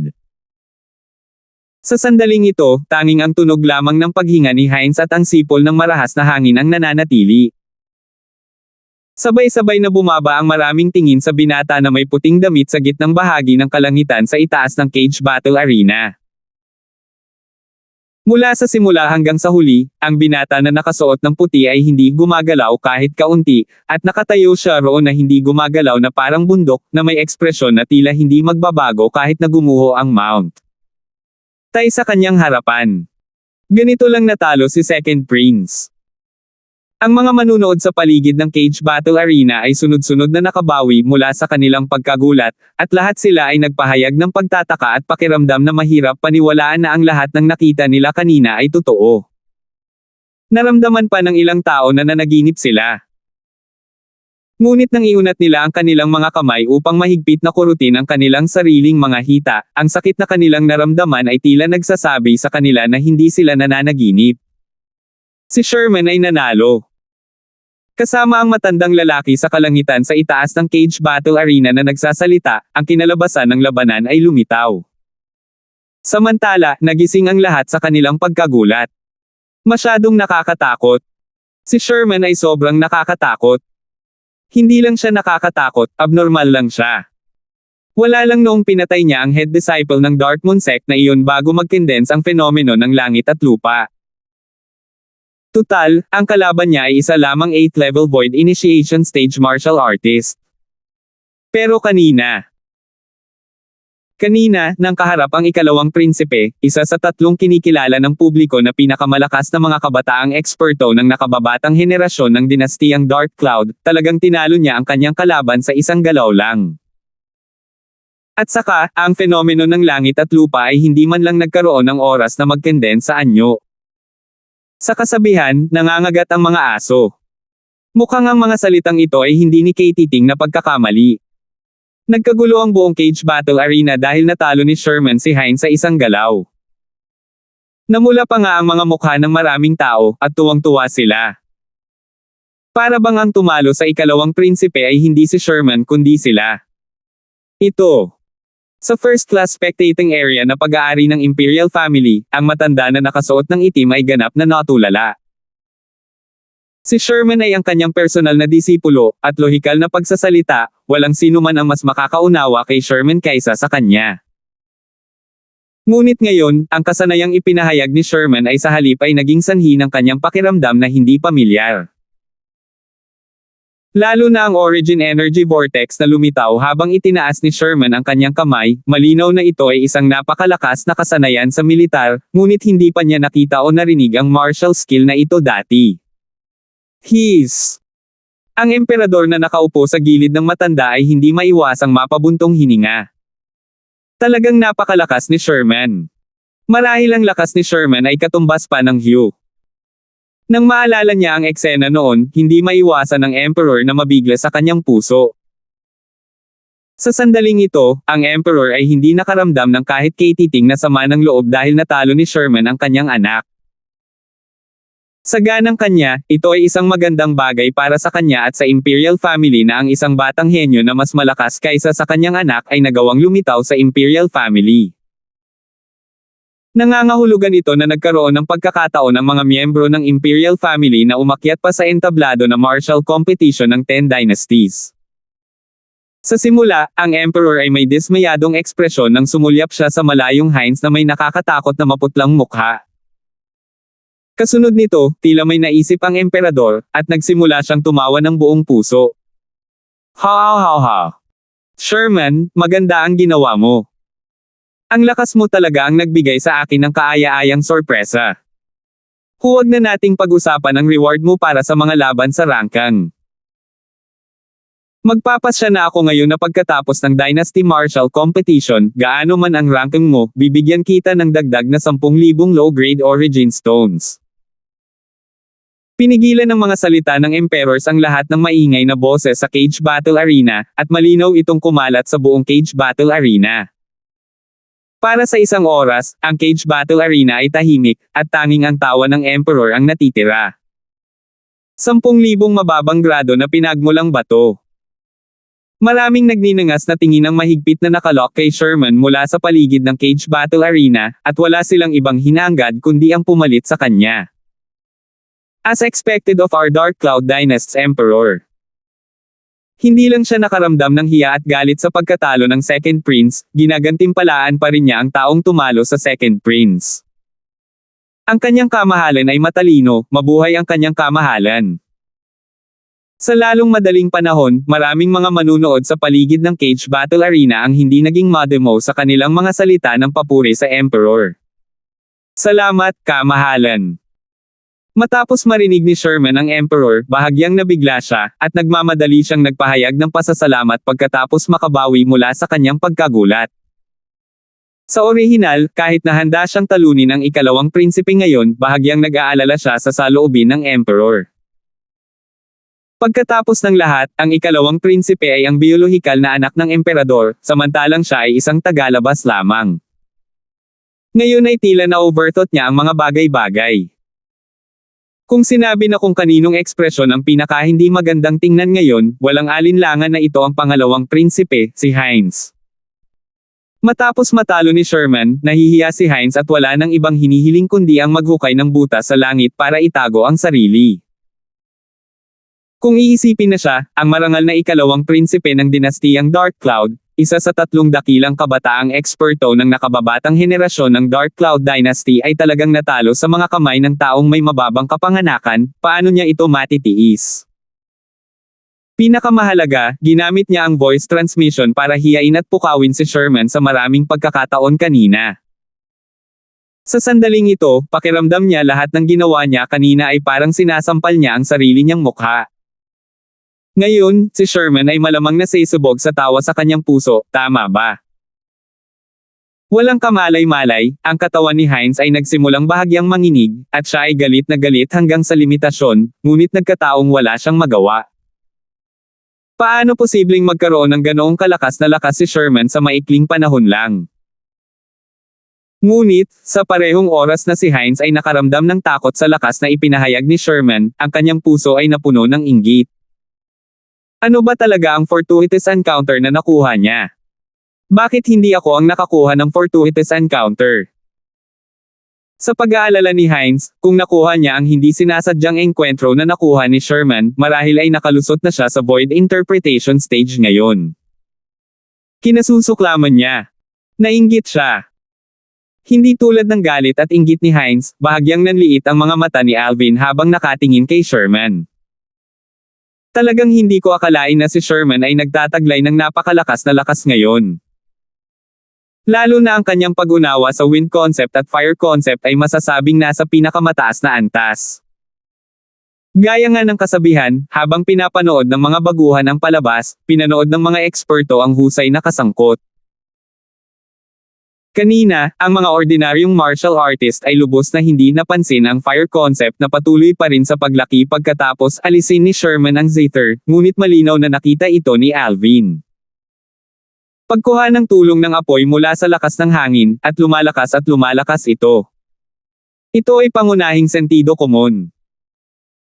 Ngunit kakaunti ang mga martial artist ang talagang may kakayahang umunawa sa konsepto ng apoy at hangin at gumamit ng konsepto ng hangin upang himukin ang paglago ng konsepto ng apoy. Ito ay isang bagay na lubos na malinaw kay Alvin mula sa mga alaala ng Rebirth Martial Emperor. Kumbaga, kung ang paraan ng pagpapahintulot sa paggamit ng hangin para magtulak ng paglaki ng apoy ay ginamit ng maayos, posible pa ring gamitin ang wind concept para tumaas ang level ng fire concept habang nasa labanan. Si Alvin ay lubos na nakatitiyak na nang si Sherman ay umatake, ang fire concept ay tiyak na napabuti ng kaunti ng wind concept. Kung hindi, imposibleng matalo nito ng diretso si Hines. Bukod pa dyan, ang martial skill na ginawa ni Sherman kanina ay hindi ordinaryo. Hindi na kailangang sabihin, pagkatapos talunin ni Sherman si Hines sa isang galaw, medyo mas mataas ang tingin ni Alvin kay Sherman. 704. Pagkaraan ng maikling sandali, parehong umalis sina Sherman at Hines sa gitnang bahagi ng kalangitan sa itaas ng cage battle arena. Susunod. Samantala, muling nagsalita ang matanda. Whoosh! Halos sa sandaling matapos magsalita ang matanda, isang figure ang lumitaw na. Nakarating siya sa gitnang bahagi ng kalangitan sa itaas ng cage battle arena sa unang posibleng sandali. Bricks! Kaagad, ang taong pumasok sa arena ay nakakuha ng atensyon ng karamihan. Sa kasalukuyan, ang taong pumasok sa arena ay ang panganay na young master ng Yale Clan, si Bricks. Hanggang ngayon, 2 laban ang isinagawa sa rangkang laban para sa nangungunang 6 na posisyon. Ang unang labanan ay sa pagitan ni Bricks at Sandro, at ngayon, si Bricks ay muling sumangkop sa posisyon ng pagpapasya, at naging sanhi ito ng maraming tao na hindi maiwasang makaramdam ng pagkamausisa. Sino ang haamon nitong si Bricks sa pagkakataong ito? Sa ilalim ng mga tingin ng lahat ng naroroon, ang tingin ni Bricks ay direktang nakalock sa isang tao. Alvin. Nang makita niyang tumingin si Bricks at tinawag ang kanyang pangalan, nanatiling hindi nagbabago ang ekspresyon ni Alvin habang kumislap siya upang agad na makarating sa langit sa itaas ng cage battle arena upang makipagharap kay Bricks. Hindi nagulat si Alvin na hinamon siya ni Bricks.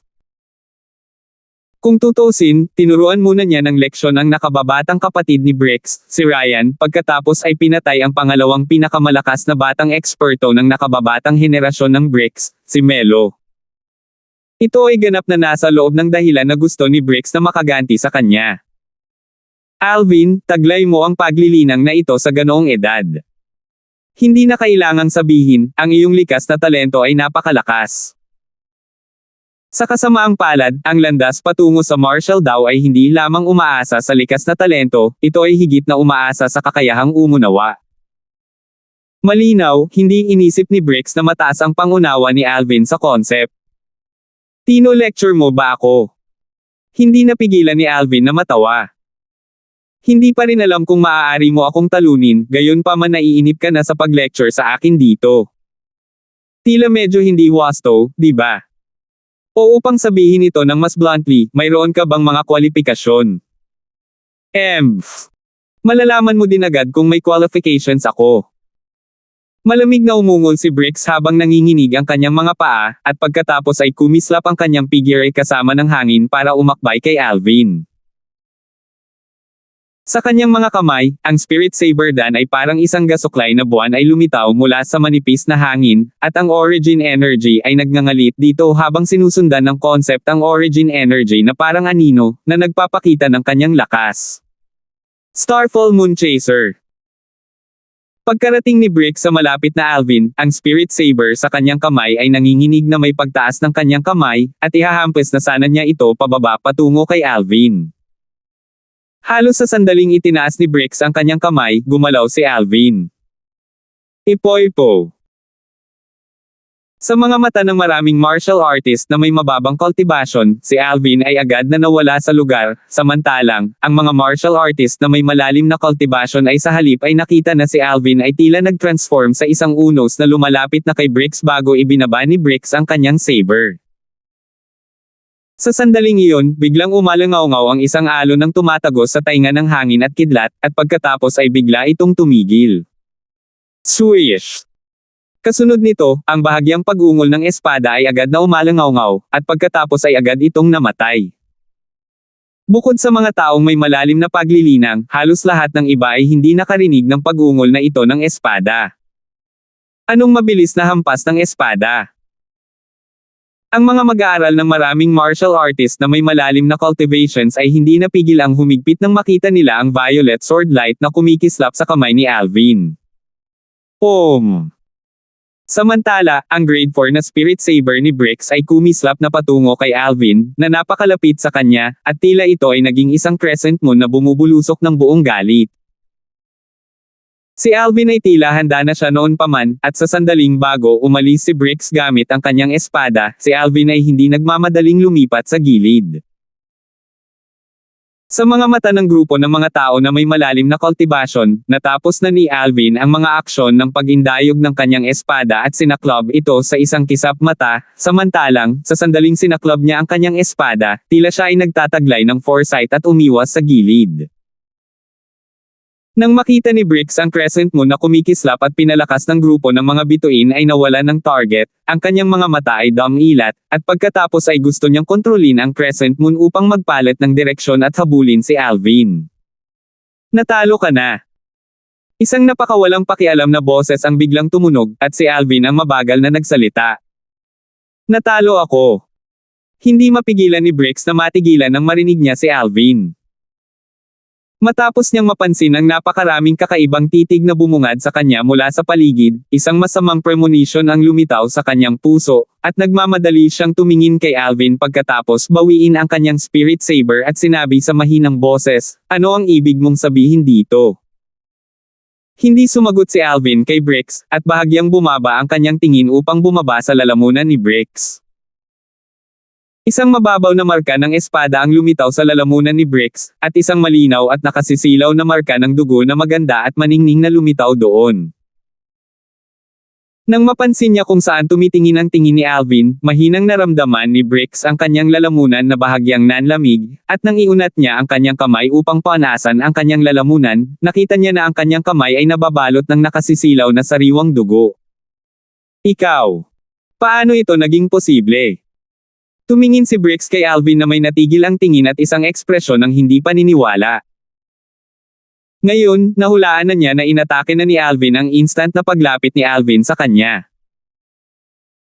Kanina, may isang sandali na naramdaman niya ang isang malamig na hangin na dumaan sa kanyang lalamunan, at sa simula, akala niya ay ang hangin sa hangin ay biglang naging malamig, ngunit kapag naisip niya ito ngayon, alam niya na ito ay sanhi ng talim ng espada ni Alvin. Mabilis. Masyadong mabilis. Hindi kailanman naisip ni Brix na ang bilis ng paghampas ni Alvin gamit ang espada ay napakabilis, hanggang sa puntong wala na siyang oras na mag-react bago maputol ang kanyang lalamunan. Kasabay nito, si Brix ay pawis na pawis. Naiisip niya na kung hindi nagpakita ng awa si Alvin kanina, siya ay pinatay na ni Alvin sa isang biyak sa lalamunan. Ang mga pamamaraan ni Alvin sa paglaslas sa lalamunan sa isang hampas ay isang bagay na nasaksihan niya kanina. Ang batang henyo ng kanilang Yale clan, si Melo, ay nilaslas ni Alvin ang kanyang lalamunan sa isang strike. Ngayon naiisip mo pa ba na may qualifications ka para i-lecture ako? Si Alvin ay nakatayo sa gilid habang tinitingnan niya si Brix na may kalmadong ekspresyon, at ang kanyang titig ay walang nakikitang nararamdaman. Inaamin ko na wala talaga akong qualifications para i-lecture ka. Pero kailangan ko pa ring magpasalamat sa iyong pagpapakita ng awa. Huminga ng malalim si Brix, at ang kanyang ekspresyon ay kumikislap bago tuluyang naglabas ng bakas ng ngiti sa huli. Sa sandaling matapos siyang magsalita, umalis si Brix sa gitnang bahagi ng kalangitan sa itaas ng cage battle arena. Hindi masama ang ugali ni Brix. Hindi siya katulad ng kanyang nakababatang kapatid. Nang makita niyang madaling umamin ng pagkatalo si Brix, naging sanhi ito upang hindi maiwasan ni Alvin na magulat. Si Alvin ay nanalo. Samantala, ang matandang lalaki sa kalangitan sa itaas ng cage battle arena ay nagpahayag. Sa sandaling ito, ang dalawang matandang lalaki na namamahala sa pamumuno sa martial competition ay tumingin kay Alvin na may bahagyang komplikadong mga tingin. Ang binatilyong ito na nakadamit ng violet ay pumasok sa kanilang larangan ng pangitain nang dumating sila kasama ang emperador kanina. Ito ay isang taong nang-ahas na maging walang galang sa emperor ng kanilang Dark Cloud Dynasty. Noong una, inakala nila na ang binata na nakadamit ng violet ay umaasa sa kanyang katayuan sa manugang ni Feng Wu Dao upang maglakas loob na maging walang pigil, ngunit ngayon ay hindi na sila nag-isip ng ganito. Sa likas na talento at kakayahan sa pag-unawa na ipinahayag ng binata na nakadamit ng violet, talagang taglay niya ang kakayahang maging mayabang. Paano magiging napakalakas ni Alvin? Matapos bumalik si Brix sa first class na lugar na pinagmamasdan kung saan ang mga miyembro ng Yale clan ay nakaupo, ang ekspresyon ng kanyang pangalawang kapatid na si Ryan ay labis na hindi magandang tingnan habang nakatingin sa binata na nakasuot ng violet na nakatayo sa kalangitan, at ang kanyang mga mata ay puno ng ayaw. Huwag mo nang saktan muli si Alvin sa hinaharap. Ikaw, ako, at ang Yale clan natin ay hindi kayang saktan siya. Sinulyapan ni Brix si Brix na may masamang tingin, at halatang hindi niya sinabi ang mga salitang ito para kay Ryan lamang. Sa kasalukuyan, ang patriarch ng Yale clan at lahat ng nakatataas na Yale clan na naroroon ay tumawa ng mapait at walang magawa. Alam nila na tama si Brix. Hindi pa banggitin ang sariling nakakatakot na likas na talento at kakayahan sa pag-unawa ni Alvin, ang kanyang background lamang ay sapat na upang matakot ang kanilang Yale clan. Kaya lumalabas na si Kuya Darfield ay nagtago ng labis na lakas ng kalabanan ako noong araw na iyon. Kahit ang numero 1 eksperto sa nakababatang henerasyon ng Yale clan, si Brix, ay hindi makatiis ng kahit isang galaw niya. Matapos matanggap ni Irish ang special ring na dinala ng isang manggagawa ng cage battle arena, tumingin siya kay Alvin mula sa malayo habang siya ay bumubulong. Mula kay Alvin ay lumilipat sa kanya umaatake, at pagkatapos ay umiwas sa gilid. Ang lahat ng ito ay nangyari sa isang kisap mata, at ang kababalaghan ng langit at lupa sa kalangitan ay hindi man lang nagkaroon ng oras upang magkenden sa anyo. Malalaman mula dito na ang bilis ng pag-atake ni Alvin ay umabot na sa isang nakakagulat na antas. Aba bata! Tinago niya talaga ang lakas niya ng sobrang lalim. Lumiwanag ang tingin ni Feng Wu Dao, at isang bihirang ngiti ang lumitaw sa kanyang mukha. Young Miss, ilang origin stones ang kinita mo para kay Kuya Darfield sa pagkakataong ito? Tumingin si Elder kung kay Irish at nakangiting nagtanong. 8,000 plus. Nakabawi si Irish mula sa kanyang pagkagulat, at ang kanyang napakagandang mukha ay namulaklak sa isang napakatalino ng ngiti. Hindi masama. Ngunit, hindi ka magkakaroon ng magandang pagkakataon sa susunod. Tumango si Kuya Kong. Lubos na sumang-ayon si Irish sa mga salita ni Elder Kong dahil ang dahilan kung bakit siya kumita ng malaki sa pagkakataong ito ay dahil hindi alam ng mga miyembro ng Cage Battle Arena ang eksaktong cultivation ni Alvin. Dahil dito, sa labanan ni Alvin at Bricks, ang posibilidad ni Alvin ay mas mataas kaysa kay Bricks. Sapagkat pagkatapos ng labanang ito, malinaw na imposible na maging napakataas ng posibilidad ni Alvin. Pagkatapos ng lahat, siya ay isang pag-iral na may kakayahang talunin si Bricks sa isang galaw. Ang lakas ni Alvin ay talagang napakalakas. Nagagawa niyang talunin si Bricks sa isang galaw lang, kaya hindi ba ibig sabihin nito ay kaya rin niyang talunin si Hines sa isang galaw? Tumaas ang kilay ng Emperor, at bahagyang nagulat siya. Sa sandaling ito, tila nakalimutan na niya ang tungkol sa kawalang galang ni Alvin sa kanya sa simula. Karapat-dapat siyang maging karibal ni Sherman. Sa kanyang lakas, mayroon siyang mga kwalifikasyon upang maging kalaban ni Sherman. Seryoso ang ekspresyon ng matandang nakaitim na nakadamit. Paano ito magiging posible? Paano ang Alvin na ito ay nagtataglay ng gayong nakakatakot na lakas? Ang magandang mukha ni Arya na nakaupo sa gilid ng matanda ay natatakpan ng hindi makapaniwala, at ang bahagyang pag-aalala para sa kanyang nakatatandang kapatid na lalaki, si Sherman, ay nasa pagitan ng kanyang mga kilay. Alam niya ng malinaw sa kanyang puso na ang labanan sa pagitan ng kanyang kapatid na si Sherman at Alvin ay hindi maiiwasan ngayon. Bukod dito, nitong mga nakaraang taon, ang motibasyon na nagtulak sa kanyang kapatid, si Sherman, ay walang alinlangan na si Alvin. Alvin. Sa parehong oras na mismong si Sherman ay nagpahayag ng sorpresa habang nakatingin siya kay Alvin ngayon, inihayag niya ang nagbabagang hangarin sa labanan, hindi ko inaasahan na nagtataglay ka rin ng ganoong kabigat na lakas. Ngunit ito ay mabuti sa ganitong paraan. Kung hindi, nakakainip kung ikaw ay masyadong mahina. Imposible. Impossible. Ilang taon na ba siya? Paano siya magkakaroon ng ganoong kabigat na lakas? Matapos uminom ng healing medicinal pill si Hines na natalo ni Sherman kanina, ang kanyang mga sugat ay gumaling na, ngunit pagkatapos niyang makita ang lakas ni Alvin ngayon, ang kanyang mga mata ay napuno ng kinang nang hindi makapaniwala. Sa simula, pagkatapos niyang masaksihan ang lakas ni Bricks at Sandro, alam niyang malinaw sa kanyang puso na hindi siya katapat ni Bricks at Sandro. Sa kabilang banda, pinsan niyang kapatid si Hugh. Kahit na si Hugh ay gumagala sa labas ng Dynasty sa loob ng maraming taon, si Hugh ay nakipag-sparring sa kanya kanina, at alam niyang malayo siya sa pagiging katapat ni Hugh. 705. Noong panahong iyon, kinuha ni Hines sina Alvin at Sherman para maging stepping stone niya ngayon. Ngunit ngayon sa gitna ng dalawang tao na itinuring niyang stepping stone, natalo siya ng isa sa isang galaw, samantalang, natalo ng isa si Bricks, na mas malakas sa kanya, sa isang galaw. Paano niya ito matatanggap? Maaari ba talaga na ako ay magiging ika-6 na ranggo? Ang iba ba? Ang mga sulok ng bibig ni Hines ay napuno ng kapeiton, at ang kanyang mga mata ay napuno ng hindi pagnanais habang ang kanyang puso ay naging baliw at baliw. Si Alvin ay tiyak na nakakuha ng paulit-ulit na hindi inaasahang pagtatagpo upang taglayin ang paglilinang na ito sa ganoong edad. Bakit? Bakit sina Alvin at Sherman ay nakakakuha ng hindi inaasahang pagtatagpo, ngunit ako, si Hines, ay wala? I hate. The heavens are unfair. The heavens are unfair. Sa sandaling ito, tila ganap na nakalimutan ni Hines na ang kanyang kapanganakan ay libu-libong beses na mas mahusay kaysa kina Alvin at Sherman.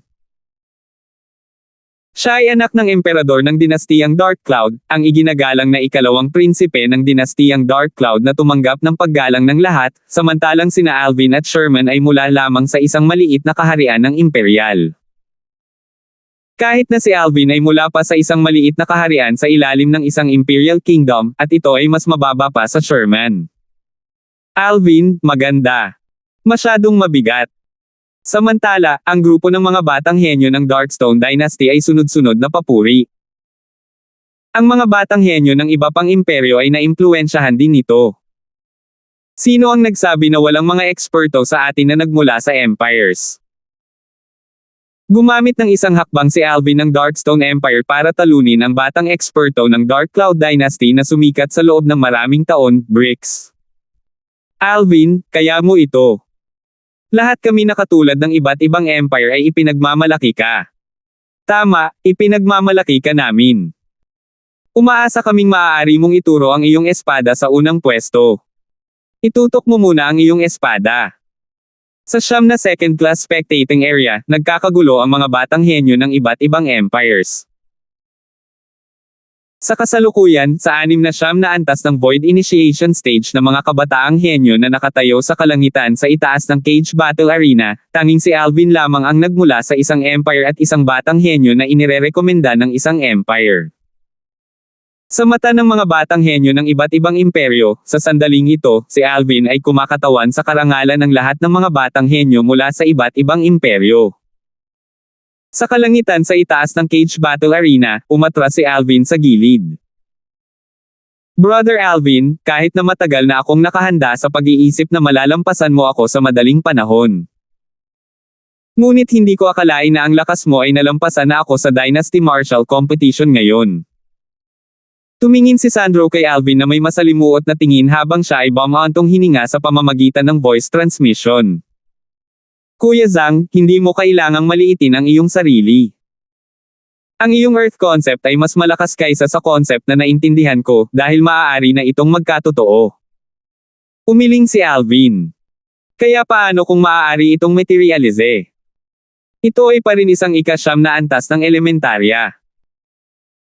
Mabuti kung nahaharap ako sa isang tao na may lakas na pantay o mas mababa sa akin, ngunit kung nakatagpo ako ng isang freak na katulad mo, ang bilis mo lang ay lumampas sa akin.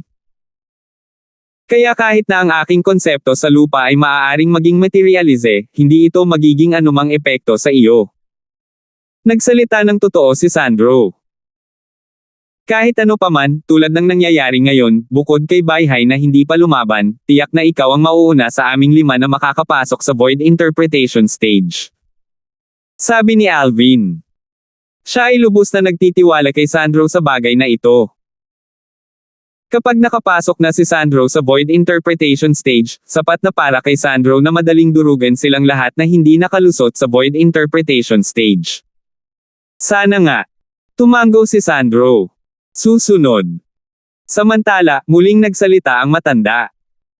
Sa sandaling ito, walang kumibo at bahagyang naging kakaiba ang kapaligiran. Sa kasalukuyan, ang mga tingin ng karamihan sa mga tao ay bumaba sa puting kulay na figure sa kalangitan sa itaas ng Cage Battle Arena, at hindi si Sherman kundi si Hugh. Si Hugh ay inirerekomenda ng Imperial Family at siya ang taong nanguna sa martial competition kahapon, at sa karamihan ng mga taong naroroon, siya ay natatakpan ng misteryoso. Hanggang ngayon, siya lang ang hindi pa nakakalaban sa 6 na batang henyo na nakikipagkompetensya sa rangkang laban para sa nangungunang 6. Ang iba pang 5 9th level Void Initiation Stage na mga batang henyo, kabilang si Alvin, ay sabay-sabay na tumingin kay Hugh habang hinihintay nila ang pagpasok ni Hugh sa arena. Whoosh! Sa wakas, sa ilalim ng mga tingin ng lahat ng naroroon, si Hugh ay sumikat upang makarating sa gitnang bahagi ng kalangitan sa itaas ng Cage Battle Arena. Pumasok na si Hugh sa arena. I wonder kung sino ang pipiliin niya na maging kalaban niya. Malalaman natin sa lalong madaling panahon. Maraming mga tingin ang patuloy na nananatili kay Hugh. Sa huli, pinili ni Hugh ang kanyang kalaban, Sandro. Natigilan si Sandro narinig niya ang kanyang sarili na hinahamon ni Hugh, at pagkatapos ay nag-flash out siya para humarap kay Hugh. Sa kanyang kamay, lumabas sa manipis na hangin ang wine gourd bago niya sinimulang ibuhos ang alak sa kanyang lalamunan. Pagkaraan ng maikling sandali, inilapag ni Sandro ang wine gourd at tumingin kay Sandro na may seryosong ekspresyon. Malinaw, napagtanto niya na si Hugh ay hindi simple. Kahit na isang beses na umatake si Hugh kahapon, ito ay panandalian lang. Ngunit kahit sa maikling sandali na iyon, bukod sa pagbubunyag ng cultivation sa ika-9 na antas ng Void Initiation Stage, inihayag din niya ang ika-9 na antas ng Fire Concept. Bumaba ang tingin ni Alvin kay Hugh habang bahagyang naging seryoso ang kanyang ekspresyon. Nararamdaman niya pa rin na noong sumalakay si Hugh kahapon, bukod sa hindi gumagamit ng spirit weapon, maaaring nagpipigil pa rin si Hugh. Magsimula na tayo. Nagsalita si Hugh nang walang pakialam, samantalang, sa halos sa sandaling matapos siyang magsalita, gumalaw si Sandro. Bang!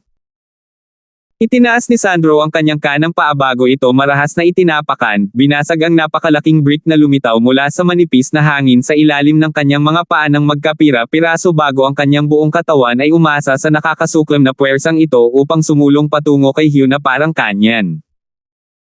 Kahit saan dumaan si Sandro, umalangaw-ngaw ang mga alulong ng hangin habang ang mga pagsabog ng hangin ay tumataas at walang katapusan. Whoosh! Sa ilalim ng mga titig ng lahat ng naroroon, mahigpit na hinawakan ni Sandro ang kanyang wine gourd nang itinaas ang kanyang kamay, at pagkatapos ay hinailan niya ang kanyang mga balikat pabalik, na naging sanhi ng kanyang buong katawan na tila isang mabigat na busog. Kasabay ng origin energy na namumulaklak mula sa kamay ni Sandro at bumubulusok sa wine gourd, ang earth concept ay sumunod na parang anino, na naging dahilan upang ang ibabaw ng wine gourd ay natatakpan ng isang layer ng earthen yellow na damit. Ha! Habang si Sandro ay sumisigaw ng paputok, ang kanyang katawan na nahila sa busog ay biglang umayos, at ang alak na lang sa kanyang kamay ay lumipad palabas na may haplos, at ito ay tila naging isang earthen yellow-colored bolt ng kidlat na bumaril patungo kay Hugh. Kasabay nito, sumikat si Sandro at sumunod malapit sa likod ng alak. Sa kalangitan, ang mga sinaunang may sungay na silhwete ng dragon ay sunod-sunod na namuo at lumabas kasama si Sandro, na tila sinasabi sa lahat ng tao sa paligid na naibigay na niya ang kanyang buong lakas. Isang wine gourd, isang lalaki, isa sa unahan habang ang isa sa likod, kumikislap patungo kay Hugh. Whoosh! Nakita ni Alvin ang isang 7 talampakang haba na sibat na lumabas mula sa manipis na hangin sa kamay ni Hugh at bahagyang umaagos sa paligid ng sibat, dahilan upang malaman ng isang tao sa isang sulyap na ito ay hindi isang ordinaryong sibat. Grade 3 Spirit Weapon. Bilang isang tunay na Grade 3 Weapons Craftsman, nakilala ni Alvin ang grado ng sibat sa kamay ni Hugh sa isang sulyap. Flame Cloud Spear. Nagsikip ang mga mag-aaral ni Heinz, at ang kanyang ekspresyon ay bahagyang hindi maganda tingnan, dahil napuno ng inggit ang lalim ng kanyang mga tingin. Nakilala niya na ang Grade 3 Spirit Weapon na nasa kamay ni Hugh ay ang tanging Grade 3 na Spirit Weapon na taglay ng Imperial Family ng Dark Cloud Dynasty, at ito ay hinawakan sa kamay ng pagkakaroon ng Imperial Family. Kahapon, pumunta siya sa kanyang ama upang hilingin sa kanyang Imperial Father na tulungan siya sa paghiram nitong Grade 3 Spirit Spear, ngunit siya ay tinanggihan ng kanyang Imperial Father. Hindi niya akalain na ang Grade 3 Spirit Spear na hindi niya mahiram ay lumitaw sa pag-aari ni Hugh ngayon. Sa ganang kanya, kung taglay niya itong Grade 3 Spirit Spear na maaasahan ngayon, marahil ay hindi niya kailangang matakot kina Sandro at Brix, at sa parehong oras, hindi siya matatalo sa mga kamay ni Sherman sa loob ng isang galaw. Nainggit siya. Kinasusuklaman niya. Bakit? Bakit ang Grade 3 Spirit Spear na ito ay ipinahiram kay Hugh, ngunit hindi sa akin? Gumagamit si Hugh ng mga sibat. Nang makita niya si Hugh na nagpapanatili ng kalmadong ekspresyon kahit na nakaharap sa wine gourd na lumalapit ng may panganib, naging seryoso ang ekspresyon ni Alvin. Sa wakas, lumipat si Hugh sa ilalim ng tingin ni Alvin. Hinawakan ni Hugh ang sibat gamit ang isang kamay habang ang origin energy ay tumataas sa kanyang katawan, at pagkatapos ay lumabas ang mga hibla ng materyal na kulay pula na enerhiya mula sa kanyang katawan. Nang natakpin ng pulang kulay na enerhiya ang kanyang origin energy ay biglang nanginginig bago naging ganap na pulang-pula. Sa ilang sandali, si Baihai at ang kanyang sibat ay nasa loob ng nagngangalit na kulay pulang dagat ng apoy. Materialization of concept na naman. Nang makita niya si Hugh na ganap na natatakpan ng pulang kulay na apoy ay hindi nagdusa ng kahit katiting na pinsala, ang mga sulok ng bibig ni Alvin ay hindi napigilan ang pagkibot. Ang fire concept ni Hugh ay aktwal na naabot na ang threshold ng intermediate concept, at hindi ito mas mababa sa earth concept ni Sandro. Swoosh! Sa wakas, gumalaw si Hugh, kumislap siya na para bang siya ay isang malaking ball ang apoy na palm unit sa kalangitan, at naging sanhi ito na natakpan ang kalangitan ng nakakapasong aura na gumalaw upang direktang harangin ang napakalaking long alak na binasag ni Sandro. Biglang hinawakan ni Hugh ang sibat gamit ang dalawang kamay bago ito itinaas sa ibabaw ng tamaan na ulo. Whoosh! Sa susunod na sandali, ang isang malakas na hulong ng hangin ay tumunog kaagad, at ito ay parang kulog na umalangaw-ngaw sa mga tainga ng lahat. Ibinaba ni Bayhad ang spirit spear na itinaas niya para bagsakin si Sandro, samantalang, ang sibat sa kanyang kamay ay tila naging isang tungkod sa sandaling ito. Bang! Bumaba ang spirit spear sa kamay ni Hugh upang mabangis na bumasag sa wine gourd na direktang kumikislap patungo sa kanya, at ang nakakapasong apoy ay tumangay upang agad na gumuho ang materyal na lupa sa ibabaw ng wine gourd. Hindi lang iyon, pagkatapos basagin ng kanyang spirit spear ang materyal na earth concept sa paligid ng wine gourd, patuloy itong bumaba sa wine gourd, na nagdulot ng isa pang napakalaking putok na tumunog at ang wine gourd ay direktang sumabog na lumilipad. Bang! Ang wine gourd na sumabog na lumilipad ay bumangga kay Sandro na nakasunod sa likod nito, dahilan para matamba si Sandro sa paglipad. Fu! Si Sandro ay natama ng alak ng walang kaunting paghahanda, na naging dahilan upang ang kanyang mukha ay pumuti ng malagim habang siya ay nagluwa ng isang subaw ng dugo, at siya ay kaya lamang napigilan ang kanyang lumilipad na katawan pagkatapos na matamba sa paglipad sa isang panahon ng distansya. Si Hugh sa kabilang banda, ay inalis na ang grade 3 spirit spear sa kanyang kamay, at ang apoy sa kanyang katawan ay namatay kasabay nito. Hindi ka tugma para sa akin. Tahimik na tinitigan ni Hugh si Sandro habang nagsasalita siya ng walang pakialam. Hindi itinanggi ni Sandro ang sinabi ni Hugh, at umatras siya sa gilid matapos iligpit ang kanyang alak. Si Hugh ay nanalo. Samantala, ang isa sa mga matatandang lalaki ay nakabawi mula sa kanyang pagkagulat at inihayag ang mga resulta, samantalang, ang cage battle arena ay napuno ng maingay na ingay ngayon. Ano ang nangyari kanina? Ginamit ni Hugh ng Imperial Family ang Spirit Spear na iyon bilang isang pamalo, at sa pagindayog ng kanyang pamalo, pinasabog niya ang alak ng alak ni Sandro na lumilipad. Hindi lang niya pinasabog ang wine gourd na lumilipad, nasugatan pa niya si Sandro. Nakita ko lang ang mga sinaunang may sungay na mga silhouette ng dragon na lumitaw sa kalangitan nang sumalakay si Sandro. Ngunit hindi ko ito nakita ng malinaw nang umatake si Hugh. Hindi ko rin nakita ng malinaw.